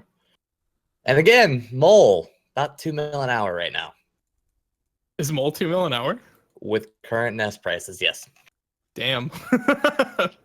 That's crazy. The thing is, though, like Nests crashed a long time ago. It's kind of nice to have those bounce back a little bit. Like it's having the desired effect on the economy that we want. Sharks are above 1K again instead of being 750. Nests are actually going to be reasonably priced. I think that we can see that their reason for doing this is a good thing, and it's already being evidenced by the economy's reflection of that. I think that the fact that it happened all at once, way too late, was just the bad part of it, but it's just something that it's going to leave a bad taste in your mouth, but that'll go away and you'll realize, hey, this was for the best. Yeah, I don't know. I agree. Back to the Q&A question, I think their logic here is good. That Void range limited what they could possibly do with armors because it's a low tier armor that's just kind of the best in terms of damage. They don't want to go higher than that. So really all they could really do is offer, well, this is Void but better. Pretty much. Which I mean is what they're going to do now anyways, because every other armor is better than Void for the most part. Like I think even D'Hide beats out Void and anything that requires any amount of accuracy. So yeah, I don't know. I can understand. They're basically going to the tierscape philosophy, right? They just don't want low tier gear better than the harder to get high tier gear. Right. Rob wants to say something real bad. How is Arma compared to previous Void? Like pre-nerf? In terms of damage output? It was really only better. It was really only better against like ridiculously high defense targets. So that was like really the only application you would use it for. You would use like for instance at Saradomin it was better because you wanted the accuracy more because Saradomin has very high defenses. And plus you wanted to wear the Serp Helm for the minions. So like it had limited uses, and of course on Slayer task because you want the Slayer Helm bonus. So Arma still definitely had its uses, right? Compared to current Void, it beats it out in like pretty much every instance at this point. If somebody in the chat could, one of my mods could permit Lemonian, because he provides a pretty good image there. It's Wux's DPS calcs. Oh fuck. So yeah, current Void is But no, what I was thinking about, like if if they're saying they don't want to offer anything that's higher than Void, in the future, I take that as to mean that future range gear will never be better than what we had in terms of like damage. That's okay though until I some think piece of that's content comes into the game that okay. necessitates better range armor. Yeah. Now, Well, they already wanted to offer a better range armor, but players just couldn't. They just didn't want it. I don't think they wanted. You know, we offered 275 armors with raids. I think honestly, like Jagex wanted to put those things into the game, and maybe this is their way of making room for it, because I guess players didn't feel like there was a need or it was too good, because they did have to make it slightly better than Void, or else like why would you use it? You know? Yeah. And if it's better than Void, well, I mean, like Void's already ridiculously good. We can observe that. That's something we've seen. Yeah, maybe this will make players consider the newer armors. the only thing Void is good for now is chinning compared to Arma. Green Dragons as well. I don't think he put that on the chart, but it is good for Green Dragons. No. You mean no? I mean, no, it's not on the chart. Oh. Yeah, I know. It's not on the chart, but it is definitely good for that, because Green Dragons have very low range defense. That's fair. Mm-hmm. Yeah, so I mean, I think it puts Void properly like where it should be. It's good against low defensive targets, which I mean, there doesn't have to be a lot of low defensive targets in the game that you want to kill, because most of the money you made in this game is from bosses, which are high defensive targets. So of course you want better accuracy gear. It makes Void a more niche piece of gear, which I think is kind of like the balancing angle that the J mods are going for, which is like gear's got specific niches that it's good at. So there's a reason to have a diversity of gear, right? Instead of just using, you know, like they managed to diversify melee pretty well, you know, with the different attack styles. They can the only way they can really diversify range is accuracy versus damage. That's really the only way you can diversify range rather. Unless you start giving gear special effects like the Twisted Bow, like, oh, it does more damage versus targets that have particularly high mage levels. Maybe they put out a piece of range gear, oh, this does particularly high damage against targets that have a lot of defense. This does particularly, you know, Void fills the niche. Void and Blowpipe fills the niche of this does particularly good damage against targets with no defense. Even though, you know, other gear would also do a lot of damage against targets with no defense, this gear is especially good, right? So that's really, I think that's in terms of like the axis of like what you can diversify range with. That's pretty much it, because range is just ranged. It doesn't have the split of damage like you know, like melee damage does. Interestingly, if we might be able to see something maybe in the future, maybe we could convince Jagex to look into this in the future. Range gear that does diversify its damage, like range gear that does a split amount of, you know, like maybe blunt damage plus range damage, so it rolls against different defenses. Maybe that's the way they could potentially diversify range gear in the future, because that's what they're trying to do, right? They're just trying to make more shit viable in this game. And I really don't see where else they can go with range other than these two places right now. I don't know, something to consider. So let's move on to another question in the Q&A.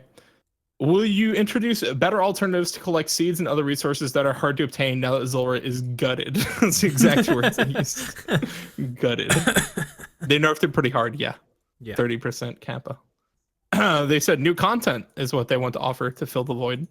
Fossil Island is a thing. They respect this, you know, the different skilling guilds that we have. They want to make those more useful. So basically, this is the skilling revolution. They want to push. This is the evolution of skilling, boys.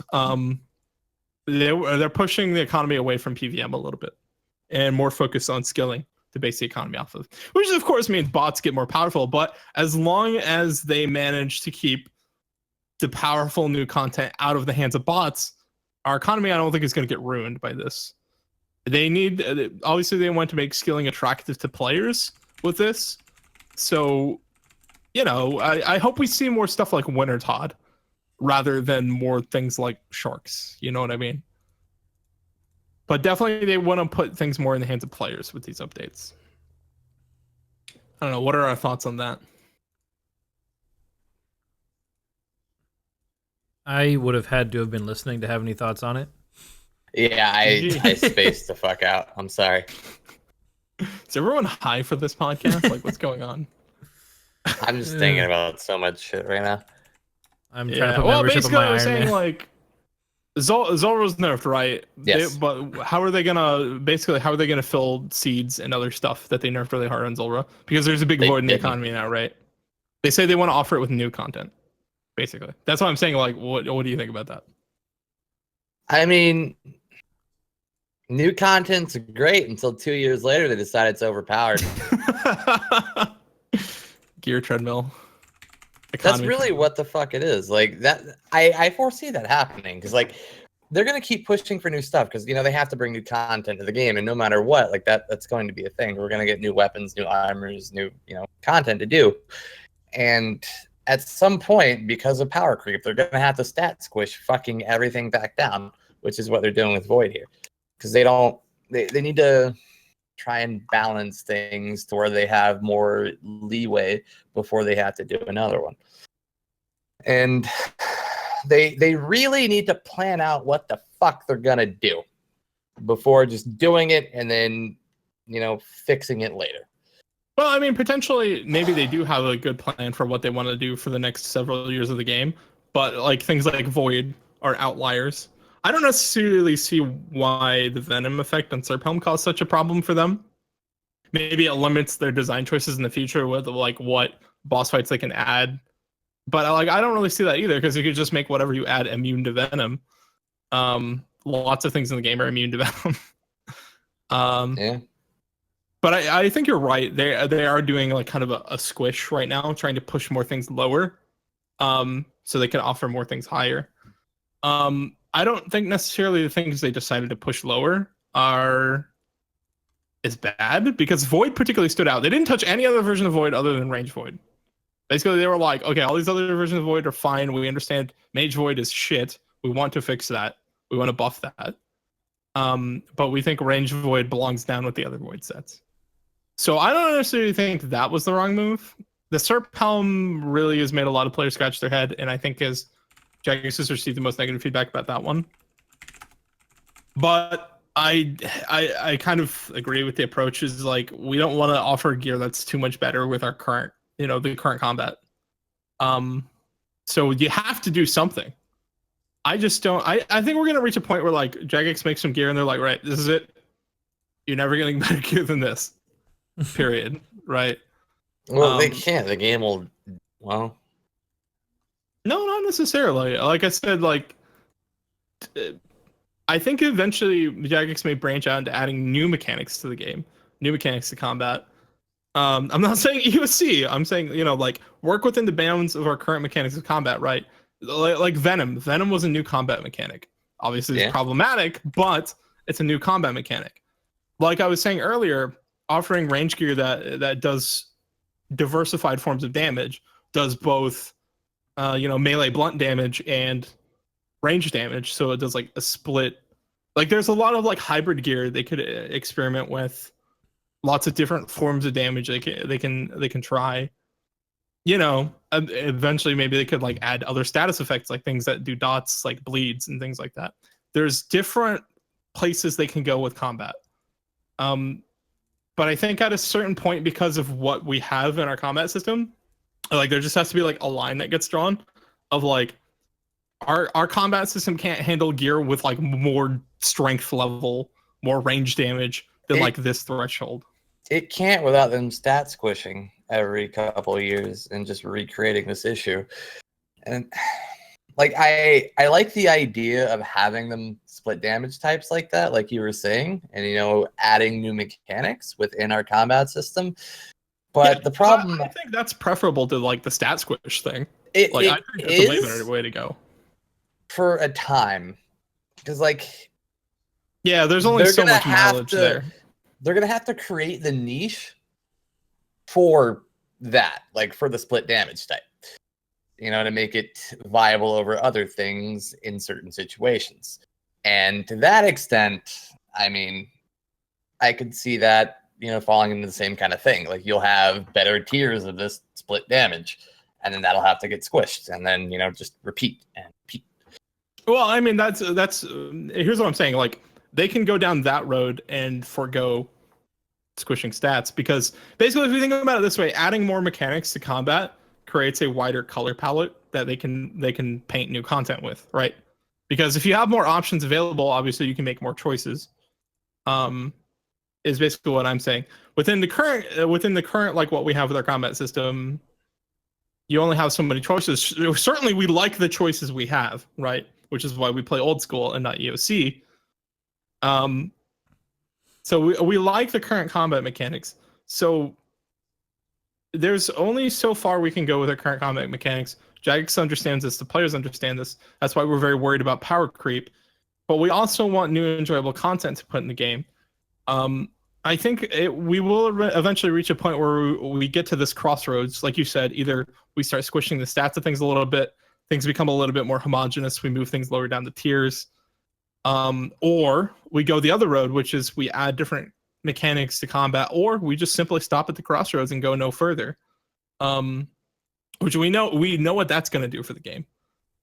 I guess the question is just like, what do you think is the better potential future for RuneScape?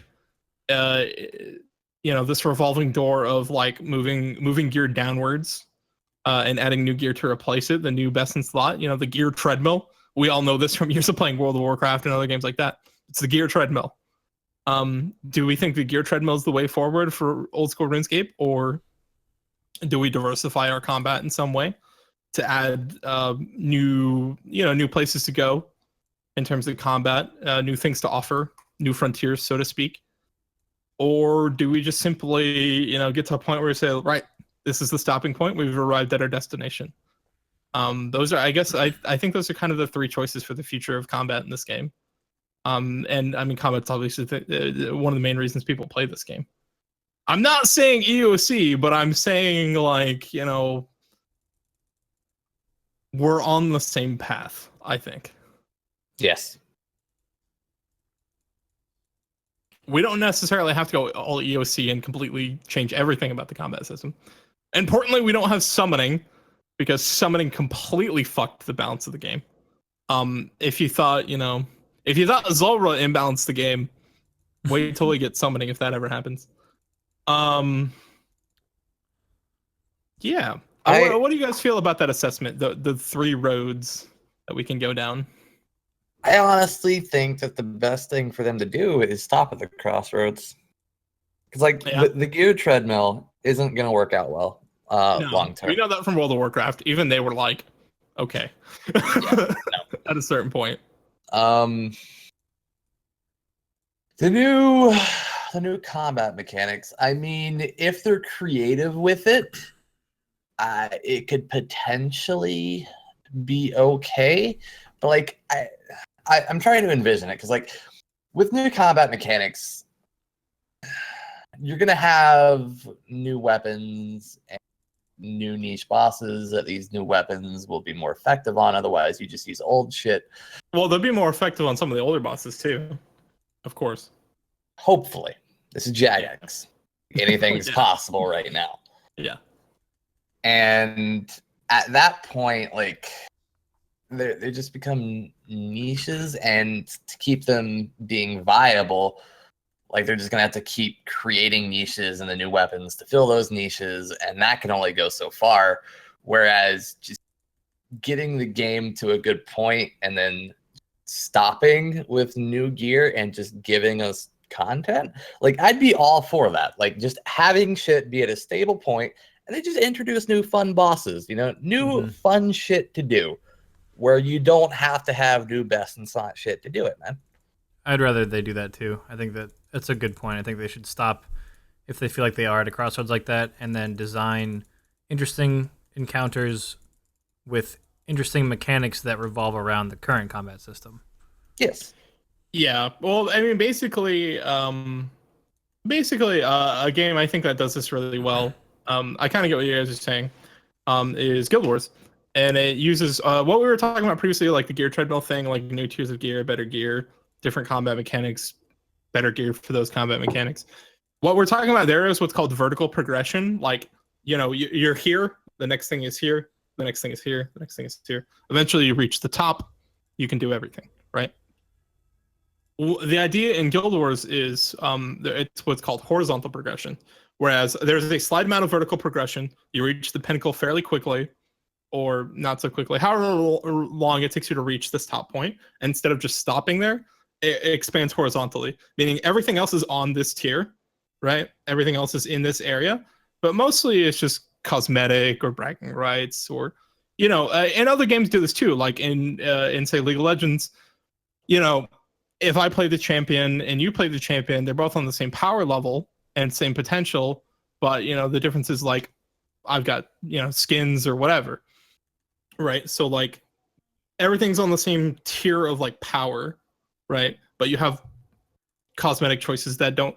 It influences your choices. It gives you options. It gives you things to do. There's things to strive for, but things don't go upward because of those choices you make, right? Like you don't get more powerful because you bought a new skin. You don't get more powerful because you got a mutagen for your Serp helm, right? Those things are called side grades, right? It's horizontal progression. We expand outwards instead of upwards. Is that something you guys would prefer? Like that's the end game, is basically like pet hunting and other such cosmetic things? Yes. I like that. Yeah. I want to spend every fucking day on RuneScape hunting for pet hats. Yeah. I say we refloat that idea. I really want my Hell Puppy to have a top hat. I want my Krill pet to have a top hat and a monocle. Mm-hmm. Yeah. I mean, one thing the old school team is concerned about in terms of like cosmetics and horizontal progression is like they don't want the art direction of the game to get like filtered down and players to have difficulty identifying different like armors and things like that. I wouldn't want that. Overrides, fuck that shit. Yeah. Well, overrides are a problem because you can wear one type of gear and it looks like something else, right? Mm-hmm. So that's a problem. I don't know. Yeah, I guess just like I'm pretty sure cosmetics. If Jagex decides to go down that road, cosmetics is the end game. If they decide to like not explore new combat mechanics and they don't want to go on the gear treadmill bullshit, horizontal progression's really got to be the only way to keep the end game interesting, right? Yeah. Other than stopping the updates for the game and just being, all right, dead game, enjoy. I don't think players would be happy about that. So then every Rune Fest, you go and sit in the big old room for the presentation, and they're like, we have nothing for you. Next year, we got nothing. The game is already the best it can be. See you next You're Rune welcome. Fest. Fuck you. The game doesn't get any better. See you next year. Oh yeah, I mean, man, that was a really long side discussion there. That was like probably like half an hour talking about that. It's important though, because like this does give us a glimpse. Like this update does give us a little glimpse into what Jagex thinks the future RuneScape's going to be. Right. Yeah. There's a small window into like what's going on at Jagex's offices. Obviously, they're aware that these things are a problem and have been a problem. No, they're not. If they were aware that it has been a problem, it wouldn't have taken 2 years. No, they said as much. No, they were aware. They said as much in the Q&A. We were aware. We just don't want to do it because backlash. Yeah. Same with it was the same deal with 6 Hour AFK and Nightmare Zone. They knew it was a problem. They just were afraid to do it because backlash. But if you're gonna do it anyway, you're gonna get more backlash for letting it stay in. Yes. I'm gonna have an aneurysm. Hindsight's 2020, I guess. Exactly. I'm actually half tempted to send a tweet Ash's way, but not about today or yesterday's updates. I just want him to double check for me that you actually can get the squirrel from the agility pyramid, because it really doesn't seem like you can. I've been here for like the last 9 weeks worth of podcasts and a lot of my free time in the evenings. I don't think it can be. How many courses have you done? Like how many times have you completed the agility pyramid? I think I'm approaching like 2,600, something like that. Gross. Yeah. It's a lot of time running around a pyramid. Hey, it's better GP per hour than Zulrah, so why not? Is it 30% better?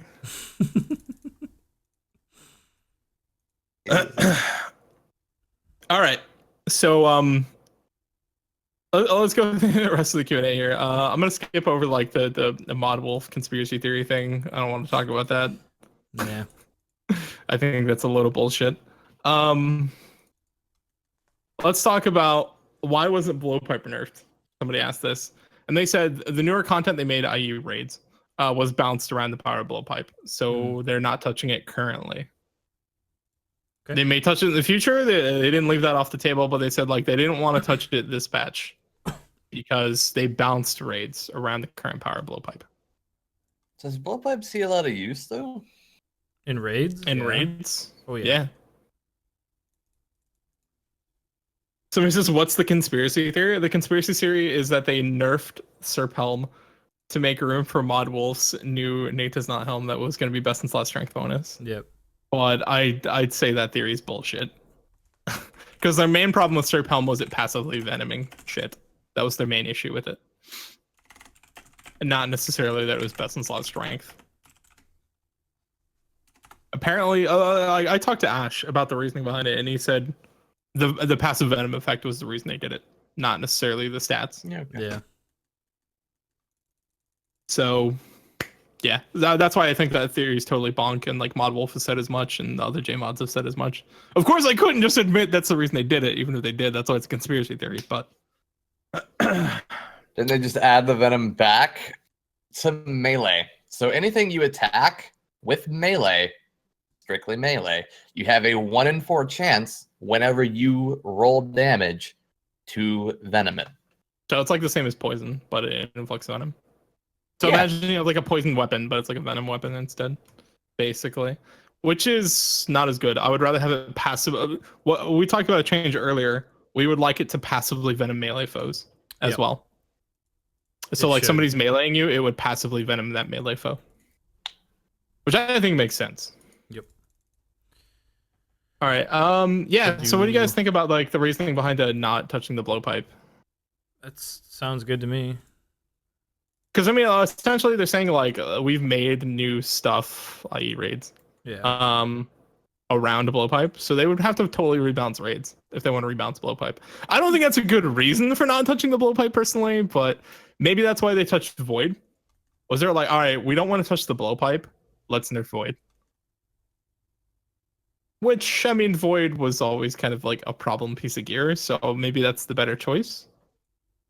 Not sure. I still think there is potential for Jagex to rebalance blowpipe in the future. Yeah. But they would have to retouch raids as well, which I'm sure they're not ready to touch raids again. I could see them doing it though, because they've talked about a raids expansion. Yeah, that would be the best time to rebalance raids. But there's never been any like timetable on that. Probably like next year. Yeah. That we know of. There was no timetable on Soul Nerfs. Jagex comes out next week. Raids expansion! There's new armors! Sorry guys, no Inferno, just raids. Just raids. Raids forever. You guys thought we were gonna send people to RuneFest for free? Alright, bordering on what we talked about earlier, they said here's one of the questions. There's a clear split between diehard traditionalists interested in a more genuine 2007 RuneScape, and then there's other players who define old school as anything prior to EOC, including dungeoneering, summoning, HD graphics. Does the old school team have a vision of what this includes, and lines that will absolutely not be crossed? What is their vision going forward? So they said the lines that they won't cross is primarily what the players think should be crossed. This can include content from pre-EOC and post-EOC. Certain things, so they're not keeping EOC like combat changes off the table. That's what players want, apparently. No, Mod Mac K did say that they will probably never do that. He actually explicitly said that on yesterday's Q&A. Oh, He said I cannot foresee a scenario where EOC is ever good. We'd for want old that, school. Right? Yeah. Okay. Well, I mean, that doesn't reserve the fact that it could happen. He says he doesn't foresee it happening. Which I would have to agree. I don't. Well, yeah, but what he said was, I can never foresee a scenario where that's good for the game, so we probably won't do it. You know. All right, so probably not EOC, but they will consider stuff from those eras of the game. Nothing's off consideration. Let's put it that way. Right. It just depends on whether they think it's good for the game and whether the players want it. is basically what the stipulation they made is certain things they feel are old school, and we're gonna make changes that we think is good for the longevity of the game, right? Yep. All right. So we can all agree that's good sentiment, right? And that's basically why they made the changes they made this week, right? Is longevity. 2 years late, but longevity. they're never gonna get away from 30% or 2 years or void lol. Like I don't know why I'm that. surprised from the people that pulled the poll changes. Yeah, they make these balance changes and then they won't fix the poll system. All right. Oh, let's not talk about that. I'm gonna get more salty. I told everyone at the beginning this is probably gonna be like the most salty podcast. So unless Jagex puts summoning into the game, then we just won't have podcasts anymore because I'm done. It won't be an OSRS podcast. We'll keep the name, no, but we'll just do it about something else. We'll be RFD podcast and we'll all be playing Destiny. So. Yeah, exactly. We'll make it about whatever game swag. we're interested in that week.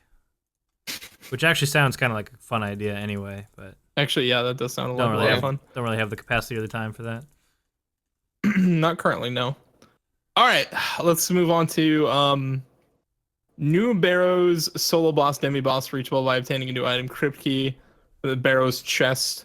Push the Barrows chest open to uncover a secret entrance, you know, Dark Souls style, and test your might against the new Barrows sister, Rowan the Defiant. And basically, like, the suggestion has like a bunch of rewards and stuff. This is some player design content, right? So it'd be another Barrows set, basically, and then we get a new set effect and stuff like that. What would it do? The idea proposed would be best in slot one-handed crush. It has some negative. What is it? Some negative bonus and stuff here. I'll just link to it in the chat so you guys take a look at the player design suggestion. There you go. So basically, the set effect, he has a bunch of different ideas for the set effect. Randomly activate a shield that will prevent you from taking damage for a few combat turns, maybe like 1 or 2 combat turns. He says 5 seconds. Like, that's seconds don't work in this game.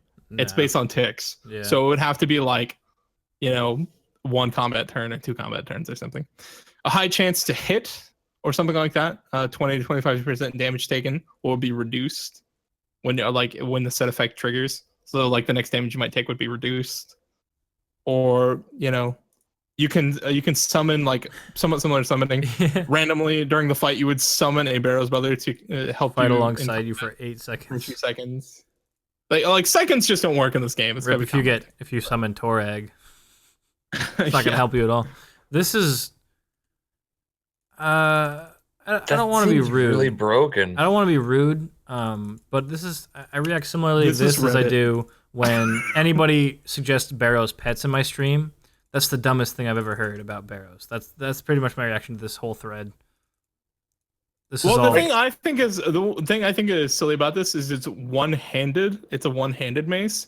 Yeah. If it had the damage or the 2 damage, if it had any of the damage reduction effects, you could wear this with a fucking Ellie. Also, no other Barrow set has a one-handed weapon, does it? No. So why would they? For a reason. Yeah. Yeah, it's for a reason. Yeah.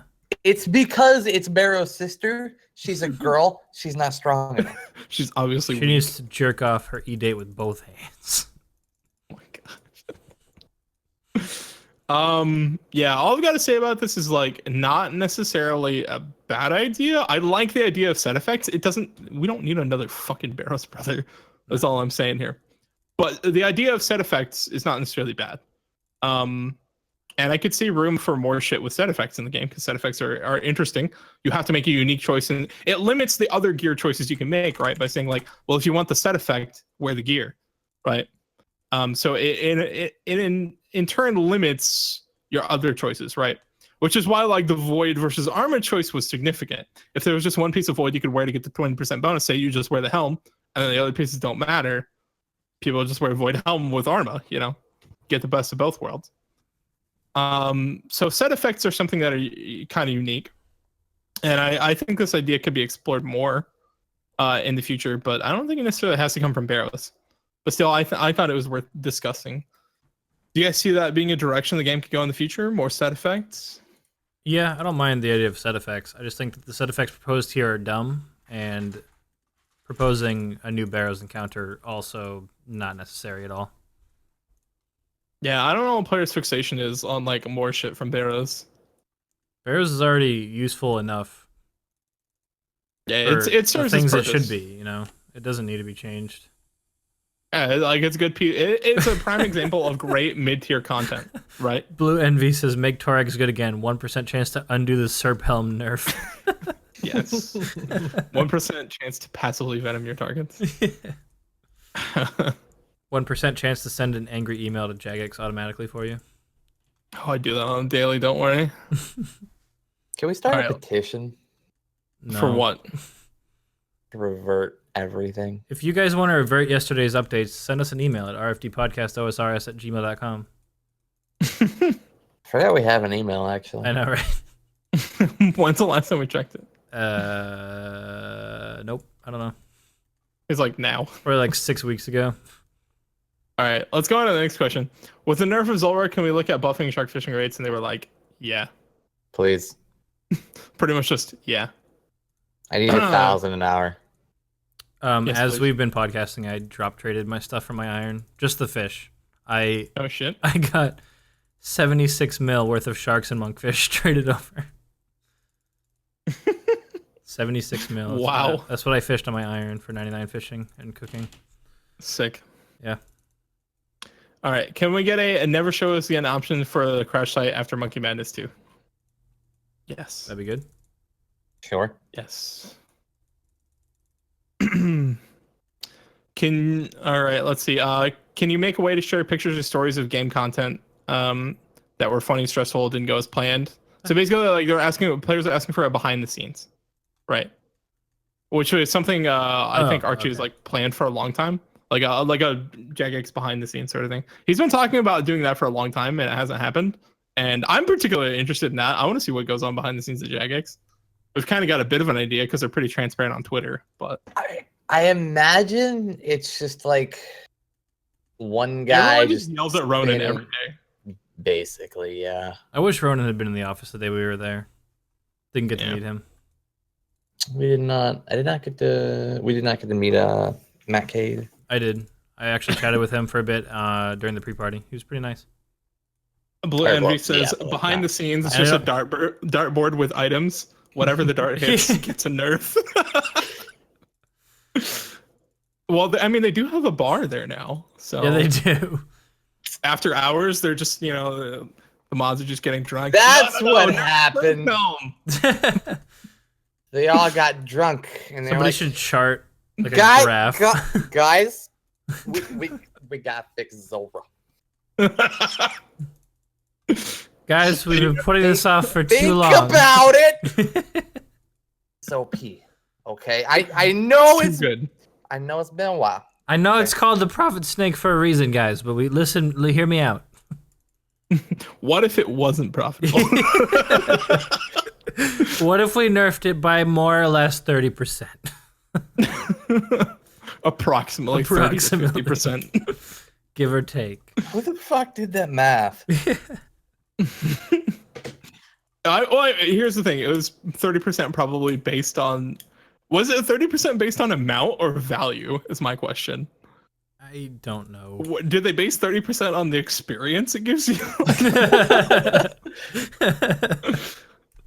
Like, I don't know where the 30% number came from. But it's clearly not 30%.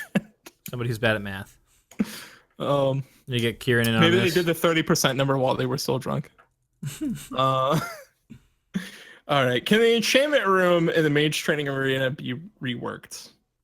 I'm so in favor of that. And they said, yeah, it's something they'll think about. Isn't that one of the fastest ones? It is, but it's heavily botted. So it's annoying as fuck. Gotcha. Basically, bots go to each world and pick up the dragon stones and enchant them. And that sucks. Yeah, it's really annoying. So basically, you go there, you see which worlds don't have bots on them yet, and you're like, okay, I'm ahead of the bots. And then you just like go down the world list. It's the best time to do it is after an update. Yep.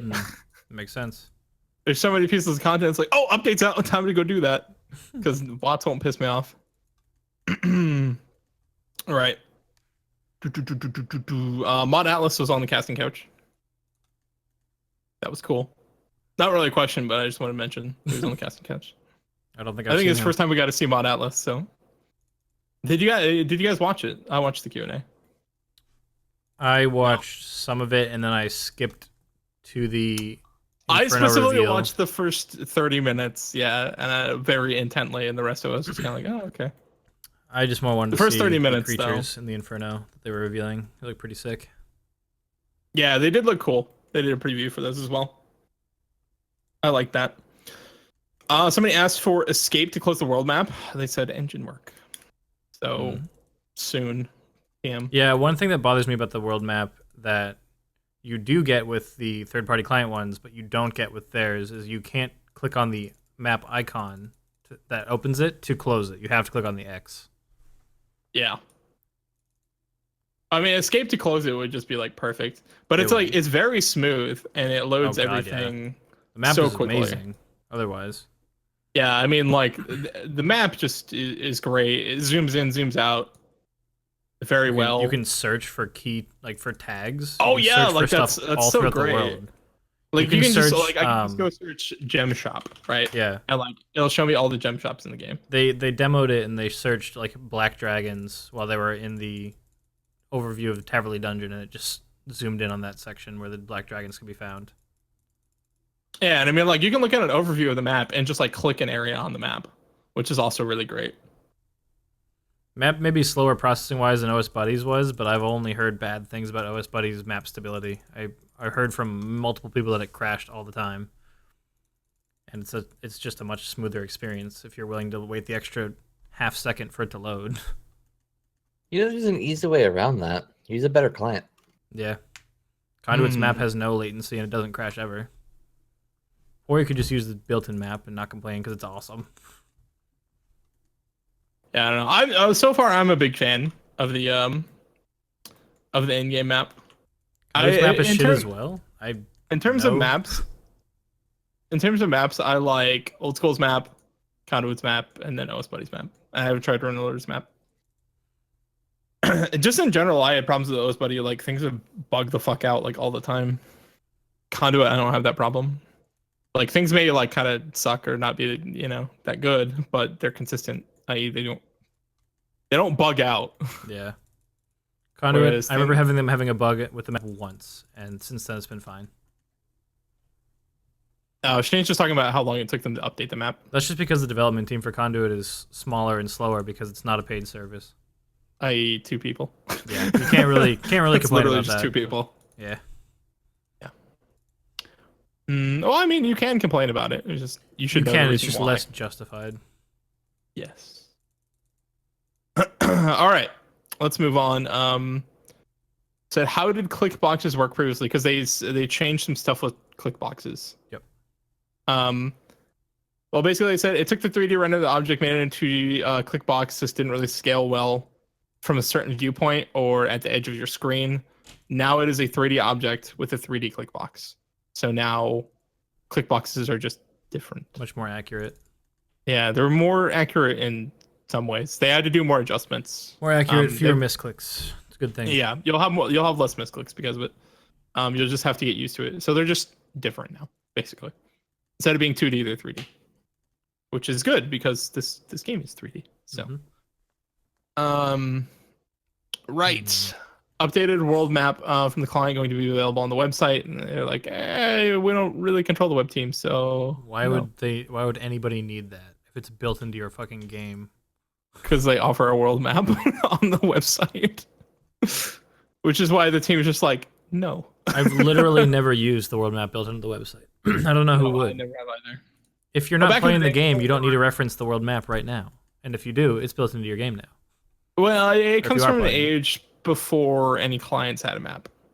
Right. You would open up the map on like Rune HQ or whatever. Yeah, I remember doing that back in the day, but we haven't had that issue in we're years. just that just isn't RuneScape anymore, right? Just not how this works. Yeah, exactly. Like some people are like, "There's a world map on the website." Yeah. Yes, You don't need it for anything. I'm not surprised you don't know Unless that. you're like not playing the game and for some reason think to yourself, wait a minute, where's that thing again? And you go and open up the website and you're like, oh, that's right. And you remind yourself for no practical reason because you're not playing. Oh, where is the kingdom of Asgardia located again? I really need to know that information. It's very important. I need to pull it up on my phone. Where's Tutorial Island located compared to the rest of Gielinor? I forget. I feel like such a nerd every time the word Gielinor is mentioned. Yeah, when they used it in the documentary, I was kind of like, ugh. Yeah. All right. Can you put the fairy ring codes on the map? That would be a good improvement. They said yes. Yeah. That is the one thing I think it doesn't have right now. It's fairy ring codes, which is the one reason I still sometimes use the conduit map. If I want to see a fairy ring code on the conduit map. Yeah, baby. Hell yeah. Actually, I just opened up my conduit map and it doesn't have any of the map icons on it. Well, probably because of the update yesterday. Yeah. It'll get fixed. Oh, yeah, you're right. There's no icons at all. There's no icons at all. Jeez. Forehead. All right. 60 FPS possible. But not without rewriting the client. That is what NXT did for RS3. So currently RuneScape is in Java. You ain't getting 60 FPS easily with just how this game runs. Just not really gonna be a thing. It's just not, the client's not written efficiently. So no, more or less. Which that makes me sad, but maybe one day we'll get a client rewrite. Hopefully, maybe they'll actually use your graphics card. You know, that'd be great. Aussie servers, early August is the prediction. What did it say? Early August. No, for Aussie servers. Yeah. Aussie servers. Sure. Forehead. Definitely can trust Jagex on that one. They're asking about an improved clan system. This is something I would like to have. They said it would be separate from the RS3 clan system, and there was a lot that they would be able to do with it. Content also has to be designed for it. So it's kind of, I know it's something Maz has kind of had as a project for a long time, improving the clan system. Something Mod Maz has worked on, but I don't think there's ever really been a timeline for it. Yeah. And I don't think it's ever been something that the whole team has been working on in earnest. It's always just kind of been a side project. I think it's an important project though, and I think the game would be better for a better clan system. So I hope they do consider working on it more.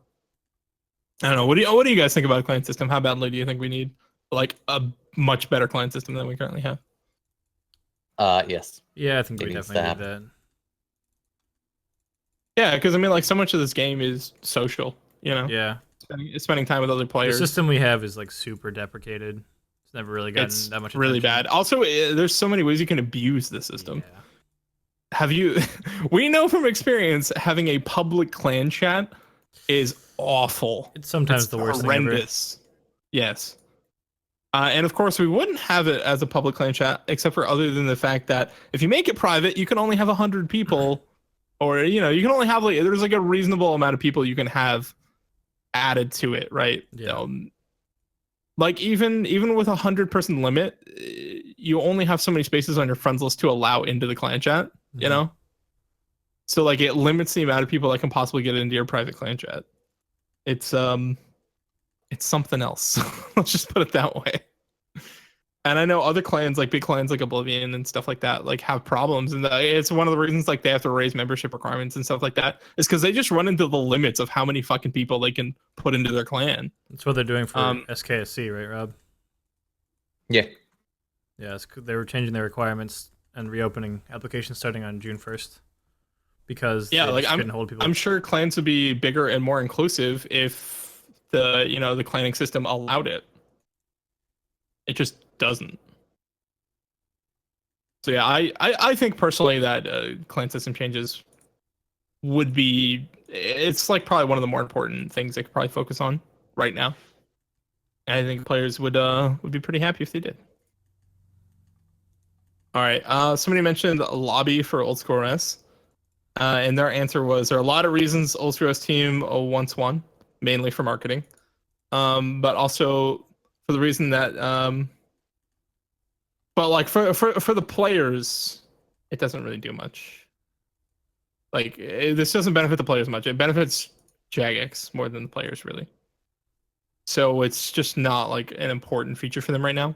It's something they might consider. They might consider doing eventually, right? I don't know. How do you guys feel about a lobby? Like you guys know like RS3's lobby, right?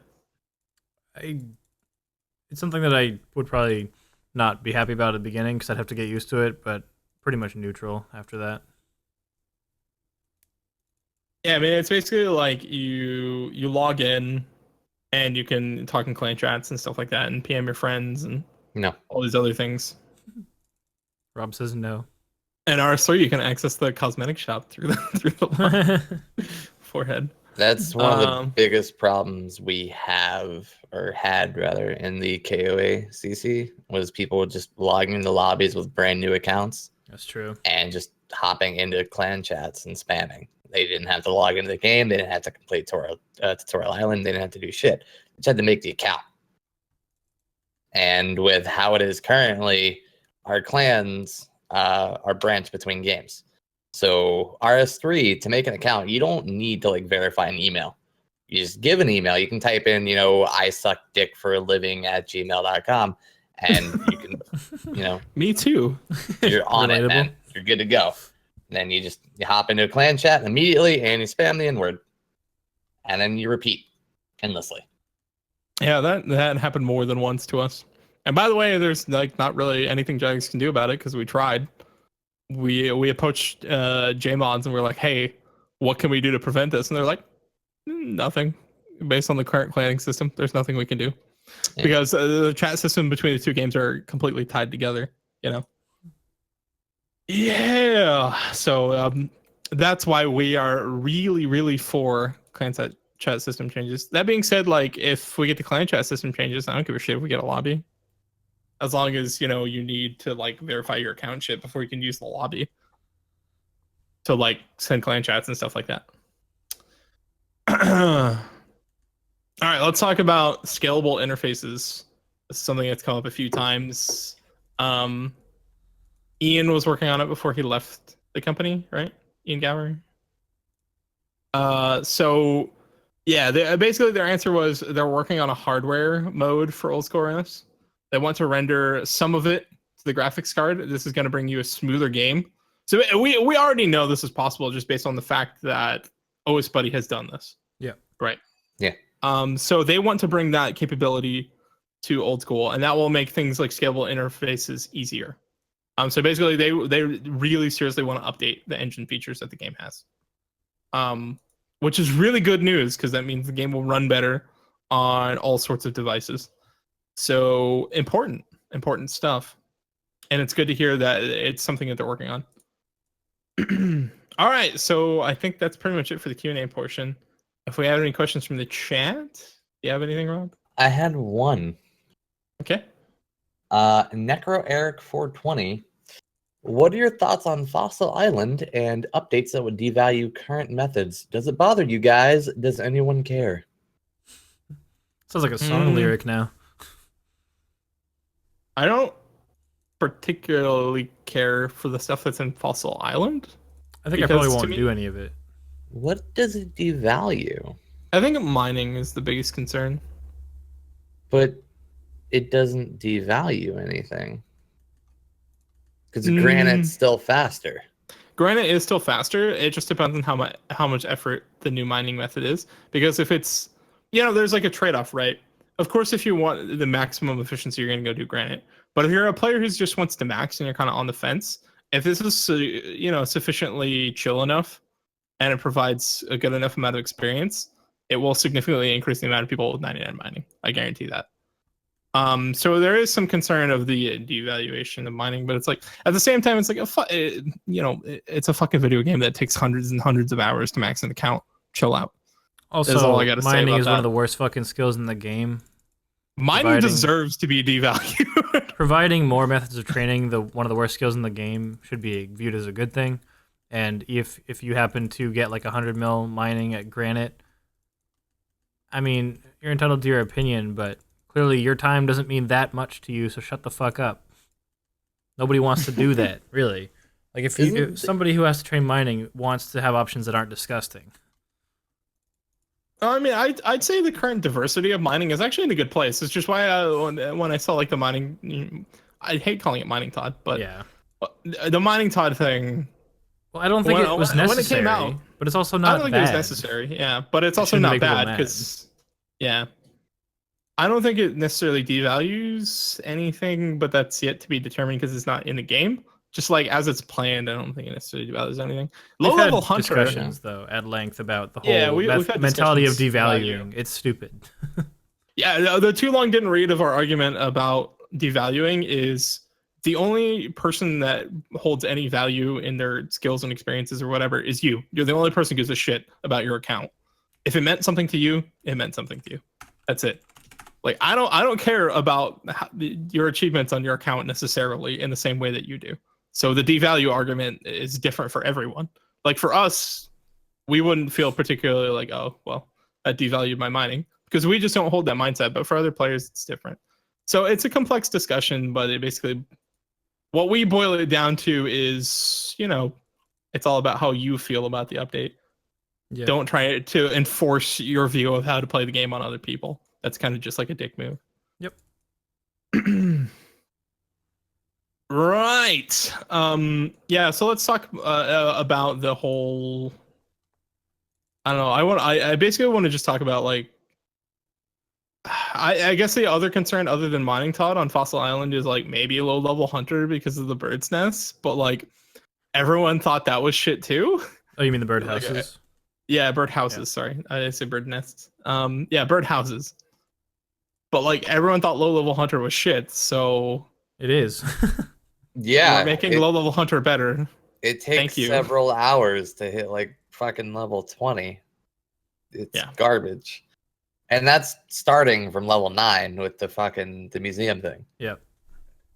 I don't know. I think Jagex is careful about trying to devalue certain things. Like if we take for instance like it's pretty well regarded that the Zeta rune crafting update devalued 99 rune crafting, right? Whereas before 99 rune crafting, well, I still think 99 rune crafting is one of the most prestigious 99s to have. Yep. Other than untrimmed 99 Slayer. Just in general, like this idea of devaluing, there is a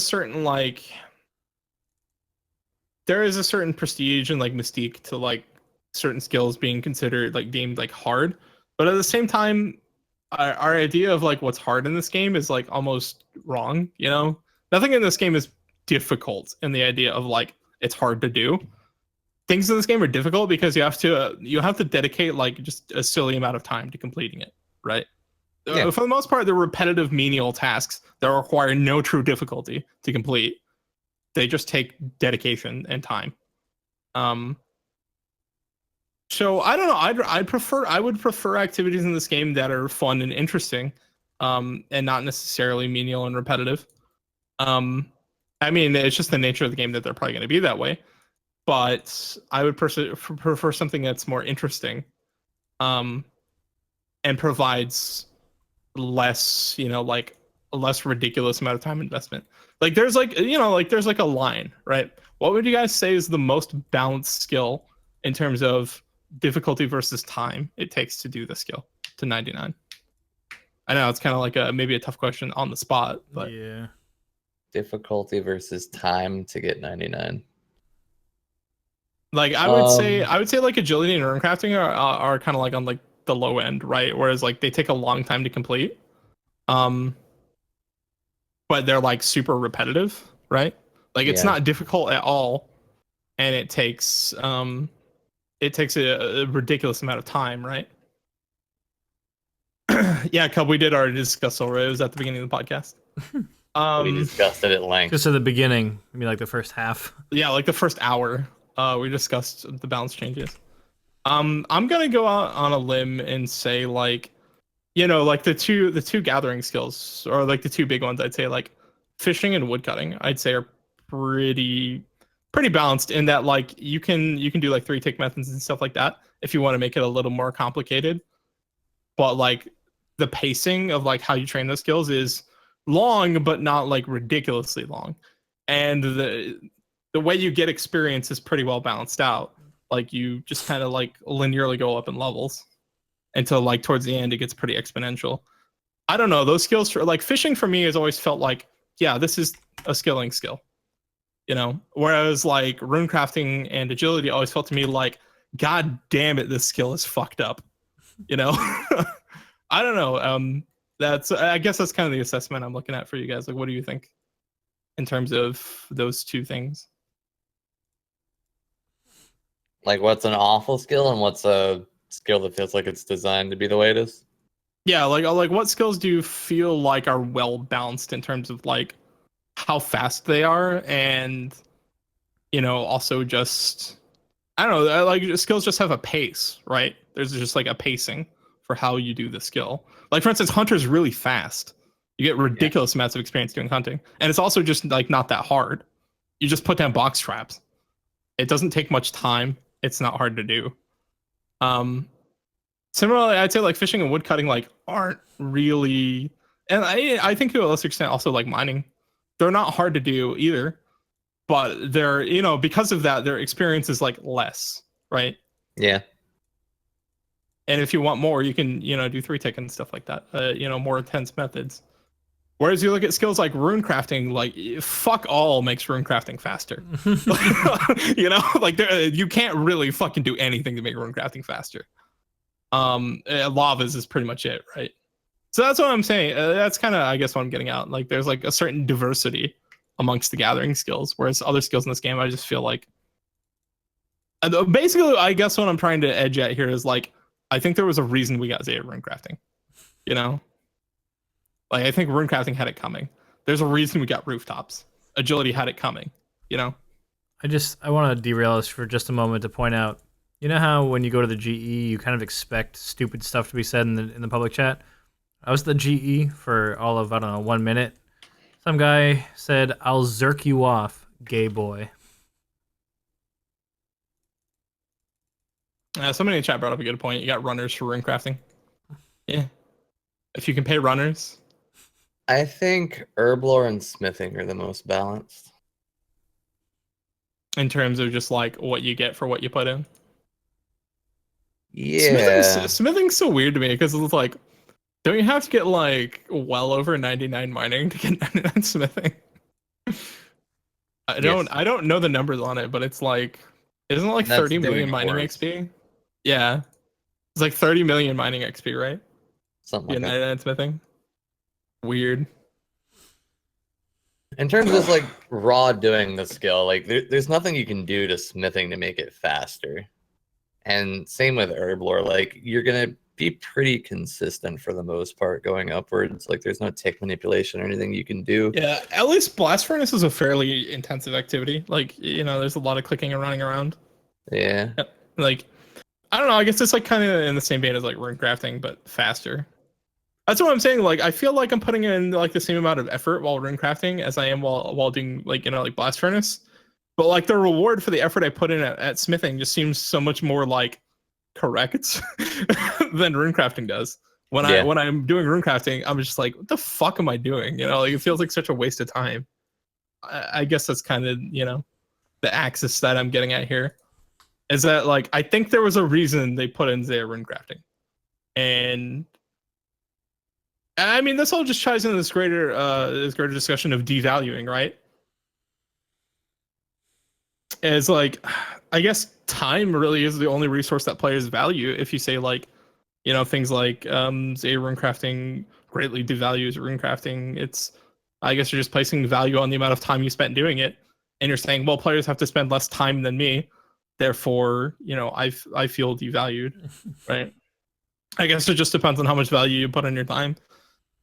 And that's why there's like such a big rift. Really, I guess it just boils down to how important is RuneScape in your life, and how important is that amount of time you spent playing RuneScape. I find that so bullshit though, because like, no matter what I do in this game, like if it's done, if I have put in the effort, it's over with. Like, what is the point in bitching about it? And like, people like to bitch. I don't get the mentality of like, literally, your time is spent. It's over with. Why cry? Like, if anything, in the future, if you ever, you know, want to make a new account or do anything else with that skill ever again, it's easier for you. I don't Yeah. see the downside other than you're a whiny little bitch. Well, the downside a comes down downside. to the downside is, of course, you nailed it. It takes less time. The game is easier. But people who But set we, so much we store by that, yeah, it's just we've said this earlier. The idea of difficulty in RuneScape is kind of bullshit, anyways, right? yeah. There's not very many things in this game that are truly hard. It's just time investment. So really, like when they make skilling easier, like to a reasonable extent, which I think current Zaya runecrafting is reasonable, right? When they devalue skills to like a reasonable extent, if they're kind of like a ridiculous time investment, like most people who play this game, I think, are adults, and there gets to a point where it's like, your player base might dwindle if runecrafting kept on the way it was, and you want to keep pushing this high-end skilling content and stuff like that. Certain parts of your game just become they just become a little much, right? Like time investment is always the thing that's important in this game. Time is what's important. And there has to be like a level of, okay, we don't want players spending 1,000 hours on the skill or whatever. I know no skill in this game is 1,000 hours, but I'm just throwing out a number as a for example, right? Necro Eric says that he says it sucks to see something get devalued because it sucks to see someone do something in half the time that it took you. I don't agree with that at all. I don't think it sucks in any way because it doesn't affect you. You've already done it, and you're already moving on to something else. And it has no bearing. And as Nigel said, the accomplishments that you make on your account matter to you more than they matter to anybody else, because nobody else cares about the achievements that you made on your account to an extent. I mean, there's something to be said for being invested in somebody's progress series or being invested in your favorite streamer's progress, but the accomplishments that you made on your account only hold value for you. So take pride in the accomplishments you've completed on your account. It doesn't matter that somebody else can do that same thing in half the time a year from now, because you still accomplished it on your account. Good for you. It doesn't matter in any way. The devaluing is in your head. It's immaterial for you.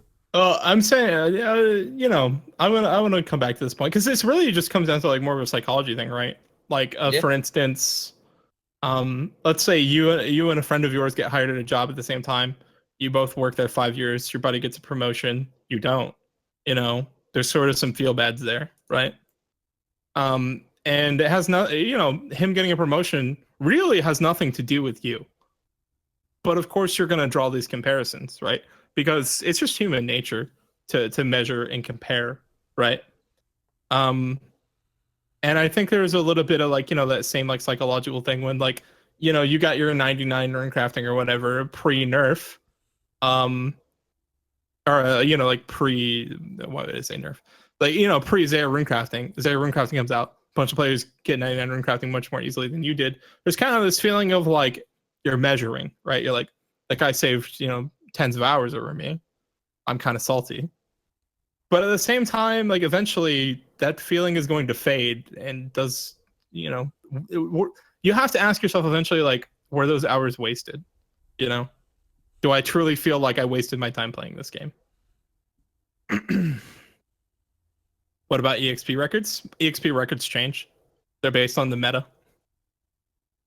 EXP records will always change. RuneScape shouldn't be balanced on competitive EXP. No, it shouldn't. let's just get that straight. That's not how you balance games. At least not games like RuneScape, I should say. Not necessarily true for actually truly competitive games. RuneScape is not a competitive game. If you think RuneScape is a competitive game,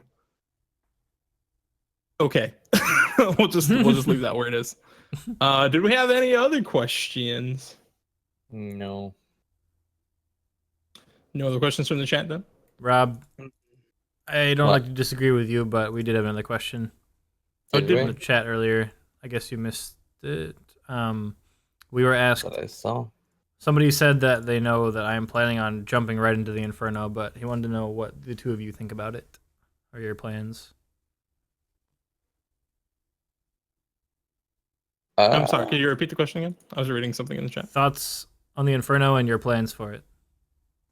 I feel like we cover this every week. Yeah, basically, I'm just gonna approach it the same way I approach fight caves when I knew nothing about fight caves, which is take good range gear and take some way to heal. Pretty much, and I'm gonna approach it with hybrid because I know you're probably gonna need more than one combat style. Yeah. So it's probably gonna be similar to how I approach raids day one, mage and ranged with blood barrage to heal. Probably the way I'm gonna approach it. It seems like the most safe way to go about it. I'm going to approach it by not doing it. So you're not going to approach it? No, I really don't want to play this game right now. No approachy. No. No is approachy. Cub said all we know is make sure you kill the new 360 first. Is that because it uses multiple attack styles?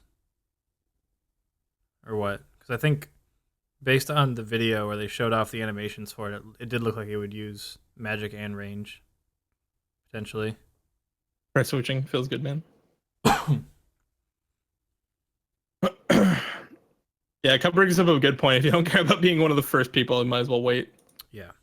Yeah, true. Especially since supplies are a little bit more precious with the Zulrah nerf, you know? I would love to be one of the first. Because that means Zidane, crazy notoriety and a free chip to Runefest. Yeah. Zidane asks a good question. Have any one of you guys ever looked back on a skill and regretted doing it? Like maybe like the way you did it is the way I'm gonna assume this question. Because I mean, if I'm taking my time out to do something, it's about the completion of it, not necessarily about the journey to get there. Because the journey to get places with some skills in RuneScape sucks. We all know that. But is the feeling of accomplishment worth it? I would say looking at maybe the way I did fishing for a lot of levels. I AFK'd Monkfish for a while, and thinking to myself, I was like, there was no reason for me to do that on my Iron Man. The best thing for me to do would have been to spend time buying potatoes with cheese, because that's less time investment. And then I could have just spent that time like properly training fishing. And I did that for like 20 levels, which is not a small amount of time.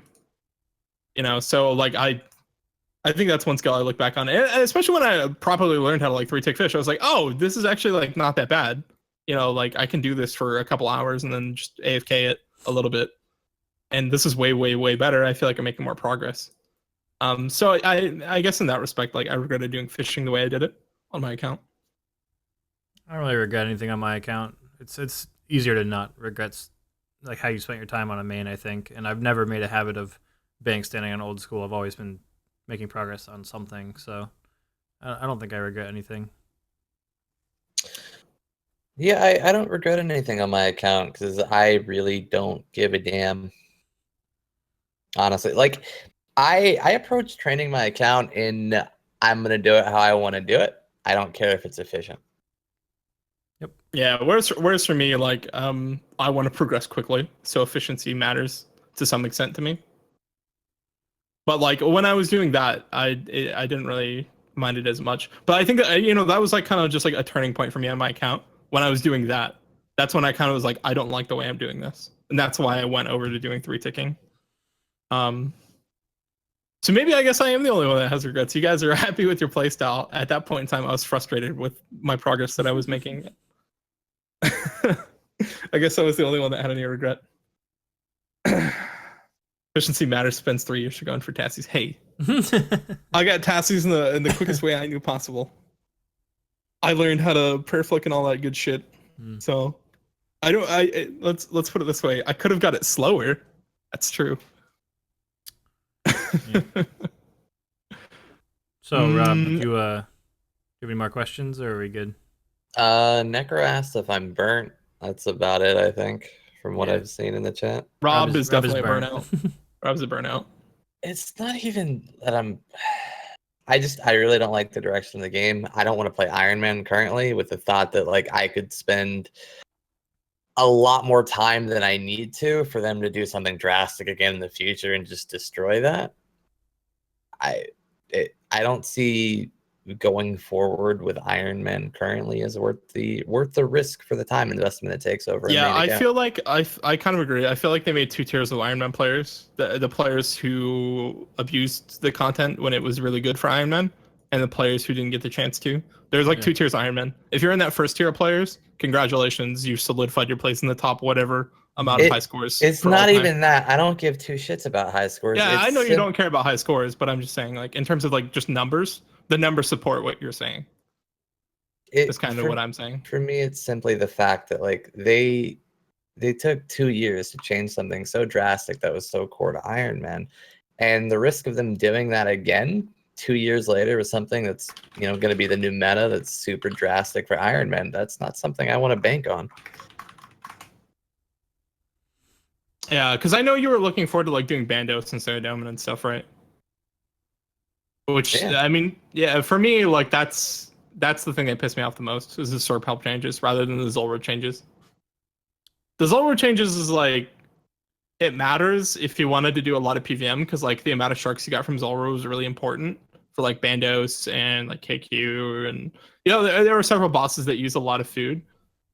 Rob, you could put membership on your Zerker Iron Man and de-iron it and start playing with friends.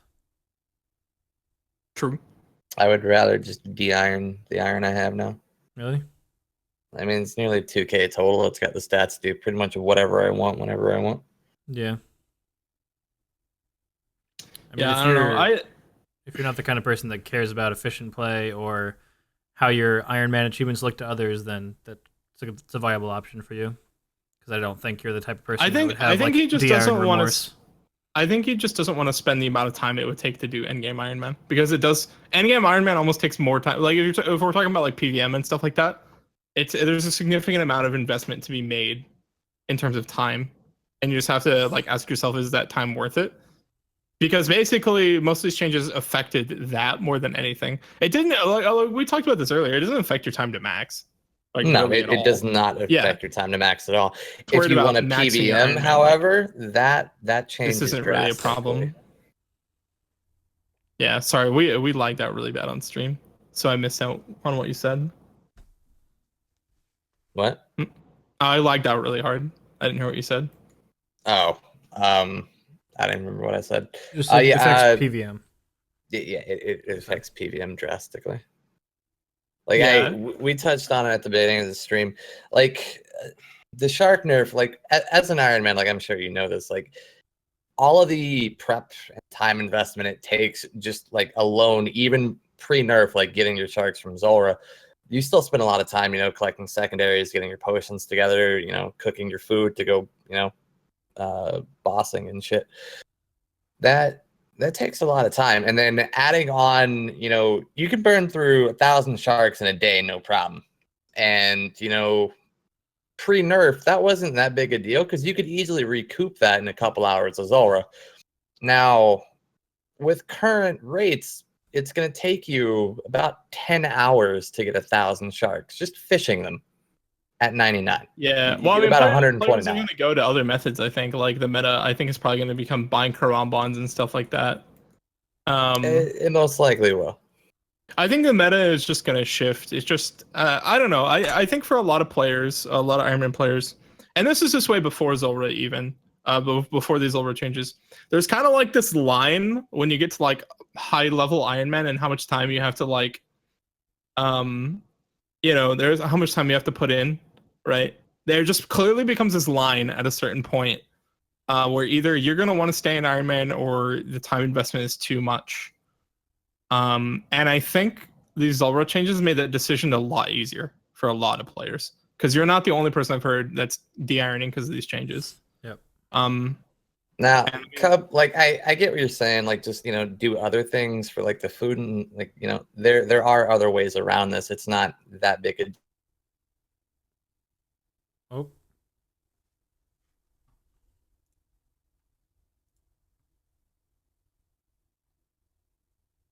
crab right into the ground. Yeah, I can't hear Rob in Discord. Oh, there we go. Yeah. What? I stopped being able to hear either. I can't hear Chase either. Rob, can you hear me? Hello? I can hear Chase. I can hear both of you. I can hear everyone now. I think Discord wigged out. Fucked. Yeah, Discord fucked up because I couldn't hear any of you guys at all. I couldn't hear anyone. Sorry about that. What were you saying, Rob? I didn't hear you when you started addressing Cub at all. And the stream didn't hear you either. I was saying I understand that like it might not seem like it's a big deal as I'm making it out to be, but like who's to say that in 6 months they don't nerf Iron Man being able to buy Karambwans into the ground, or I think likely nerfing the next dark crab rate, because like right now anything's up in the air. Like it took them 2 years to nerf Zora. It could take them just as long to do whatever the fuck else they want to do to any other method in the game. Time investment on the effort table versus risk. I think the next one on the table, if we're talking about like future nerfs that you might have to be worried about, if you're an Iron Man, buy your gold ore at Blast Furnace. I think that's the next thing on the table. Yes. Because not Jagex, I would say Ash. Ash just talked about the fact that Iron Man shouldn't be able to, get ores.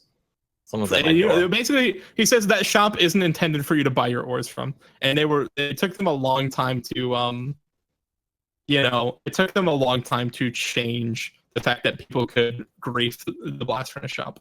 We lost Rob. Yeah, I think he's some IRL shit's going on for him. Yeah, I'm more or less wasted on these Iron Man topics anyway. I'm just sitting here like.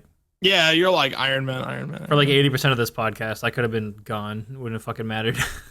Yeah, I think it's for mains. The impact of this update wasn't that big. Nope. Other than like it wasn't. Void, and if you liked soloing Bandos and Saradomin for some reason. But for Iron Man, this literally just like really changes the game in like a big way. I don't know. Yeah, I get what Rob's saying though. He's not saying that the Zora change was that monumental. He's just saying that the way that Jagex is handling stuff makes him a little bit nervous to sink hundreds or thousands of hours into the game only to have the rug pulled out from under him in the future. What he's saying is that he stands to put in a lot of time. I just don't think he trusts Jagex's judgment anymore. But there's this risk that he's. I mean, I'm not saying that. I'm not saying he's going to feel wrong. how he feels, right? Yeah, Cub, I'm not saying that you're wrong to think it's no big deal, because I agree with you. And I'm not saying it's worth quitting over, but I can see where he's coming from. Yeah. I'm sorry about that. It's all right. Yeah, I just assumed you had some real life shit. I don't think so, Cub. Well, I mean, I think it exactly jives with that. With what you said about like Bandos, 99% of people don't flick. Even if you didn't flick, you use the Serp Helm, because it just made you, if you were planning on getting more than one Bandos kill on a trip, you wanted the minions dead in a reasonable amount of time, which the Serp Helm ensured that. It made soloing Bandos way more consistent, even if you didn't flick. If you did flick, it was vital, of course, because killing the minions timely fashion is way more important because you're using Guthans, which is less DPS. Obviously, less DPS, the more you need help with the minions, getting them in time. So Cub asked, doesn't that completely conflict with his opinion earlier? I think he's referring to, doesn't Rob saying that this makes him not want to play as much conflict with him saying, well, it's still fine because you play for yourself. The achievements are for you and for nobody else. And it doesn't conflict because his opinion is still valid and it's not related. Yeah, the achievements are still for himself, but it directly impacts his enjoyment of the game, and that's what matters. Yeah, it's obviously up to Rob to decide whether he thinks those achievements are worth going for or not. It's that simple. This changes that equation of whether you think it's worth it or not. I don't see whether I'm an iron or a main, what I achieve on my account is still a personal achievement. It just comes more down to the time investment and the risk of it. And like that's a scary thing for me personally. Like the fact that it took them 2 years, like that literally the biggest thing about this update. Took them 2 years. Well, how long did it take them to fix 6-hour AFK in Nightmare Zone? Took them time. Yeah, I'd say, I don't know if it was quite 2 years, but I think it was over a year. I think it was over a year, or maybe a year on the nose. It took them a long time to change that. Yeah. And at the same time, there was a lot of negative feedback at that time too. But at that time, I thought those were less justified because basically you were botting, right? Like the decision was really clear cut. Yeah. But in this case, these are balance changes, not balance changes are game integrity, right? But in a different way. Yeah. They were also pulled, were they not? Yeah, they pulled that, but obviously they ignored it for game integrity reasons. Just like the wilderness stuff, they pulled that, but they're ignoring it for game integrity reasons. I think it's important for Jagex to reserve that right to ignore a player poll for game integrity reasons, because obviously, like, obviously players aren't going to vote to shoot themselves in the foot, right? And I agree with that assessment. I think that's the proper thing. I wish they communicated better about what they want to do in terms of balance. I think that was the problem with this update. I think it just shocked so many people. Because it's like, to me, it just felt like some of these changes, especially like Serphelm, just came out of left field, right? Yeah. One of the biggest problems, let's be real, J-mods aren't good at the game. Yeah, I don't think the J-mods understood why why people were so pissed off about the Serphelm, just because I honestly don't imagine that any of them have used it for that purpose, which is solo God Wars Dungeon. There's no way I think any of the J-mods went and soloed God Wars Dungeon to see why people use Serphelm there. I don't know. It just reeks of like, they could have communicated this with us much better, but they didn't, for the reason of players were gonna, try and merch and make money off of it. The way I think of it is like, Jagex, get your hands out of the economy. Who cares if players make money out of it? That's how I feel about that. If somebody's gonna make money out of it, great, whatever. Like the items are gonna go up eventually. I don't think Jagex should be playing matchmaker with, what items win or lose in the economy and how much they influence it. If they think balancing an item is, if they think balancing an item is the way to go, we should have an open and honest discussion about how they want to balance it, right? Because if we look at how they handled raids initially came out and like clearly it was not all there. They listened to player feedback. It ended up in a good place. We're repeating that same cycle of like, they come forward to the table with something that is just way out of line, and that the players have to tell them what to do, and they may or may not listen to the extent that we want them to. Personally, I don't think we're ever getting Serphelm back in the form that it was. Clearly, they determined passively venoming targets was too good, right? I just wish Jagex was more open about what they wanted to do, but they won't be, for the reasons of players are going to make money. Which I think is a weird reason, but because they'll ask questions about, hey, should we buff the Bandos, special, Bandos Godsword special attack? They'll ask that openly in a Q&A. Send skyrocket the price of the Bandos Godsword up to like 10 mil. That's not a problem. But if we're talking about, I don't know, if you're talking about nerfing an item, you can't discuss that with the players. It just doesn't seem right to me. I think that's why players were upset. I don't know if you guys agree with that or not, but I think that we've spent more than enough time on that topic, and we should probably call it a night pretty soon here. I think we're looping at this point, and we've definitely. 3 hours. Definitely. I just wanted to include Cub a little bit in the discussion. Yeah, I feel bad that he wasn't there for the discussion that he's clearly very invested in, but it's been 3 hours. I think we need to be wrapping things up. And Rob's also been awake for like 20 hours, if my math is right. So GG, Rob. I think it's time to mercy kill the rest of this podcast. Yeah, I got work in 2 hours, so. So Rob, you have our outro? No. No, okay. Well, we got a Bodhi auto host at the end. GG. GG. Good timing. Thanks, Bodhi. Do we have like any other types of ideas for a fuck it, marry, kill, 30% Zulrah nerf, Serphelm change, Void change, go.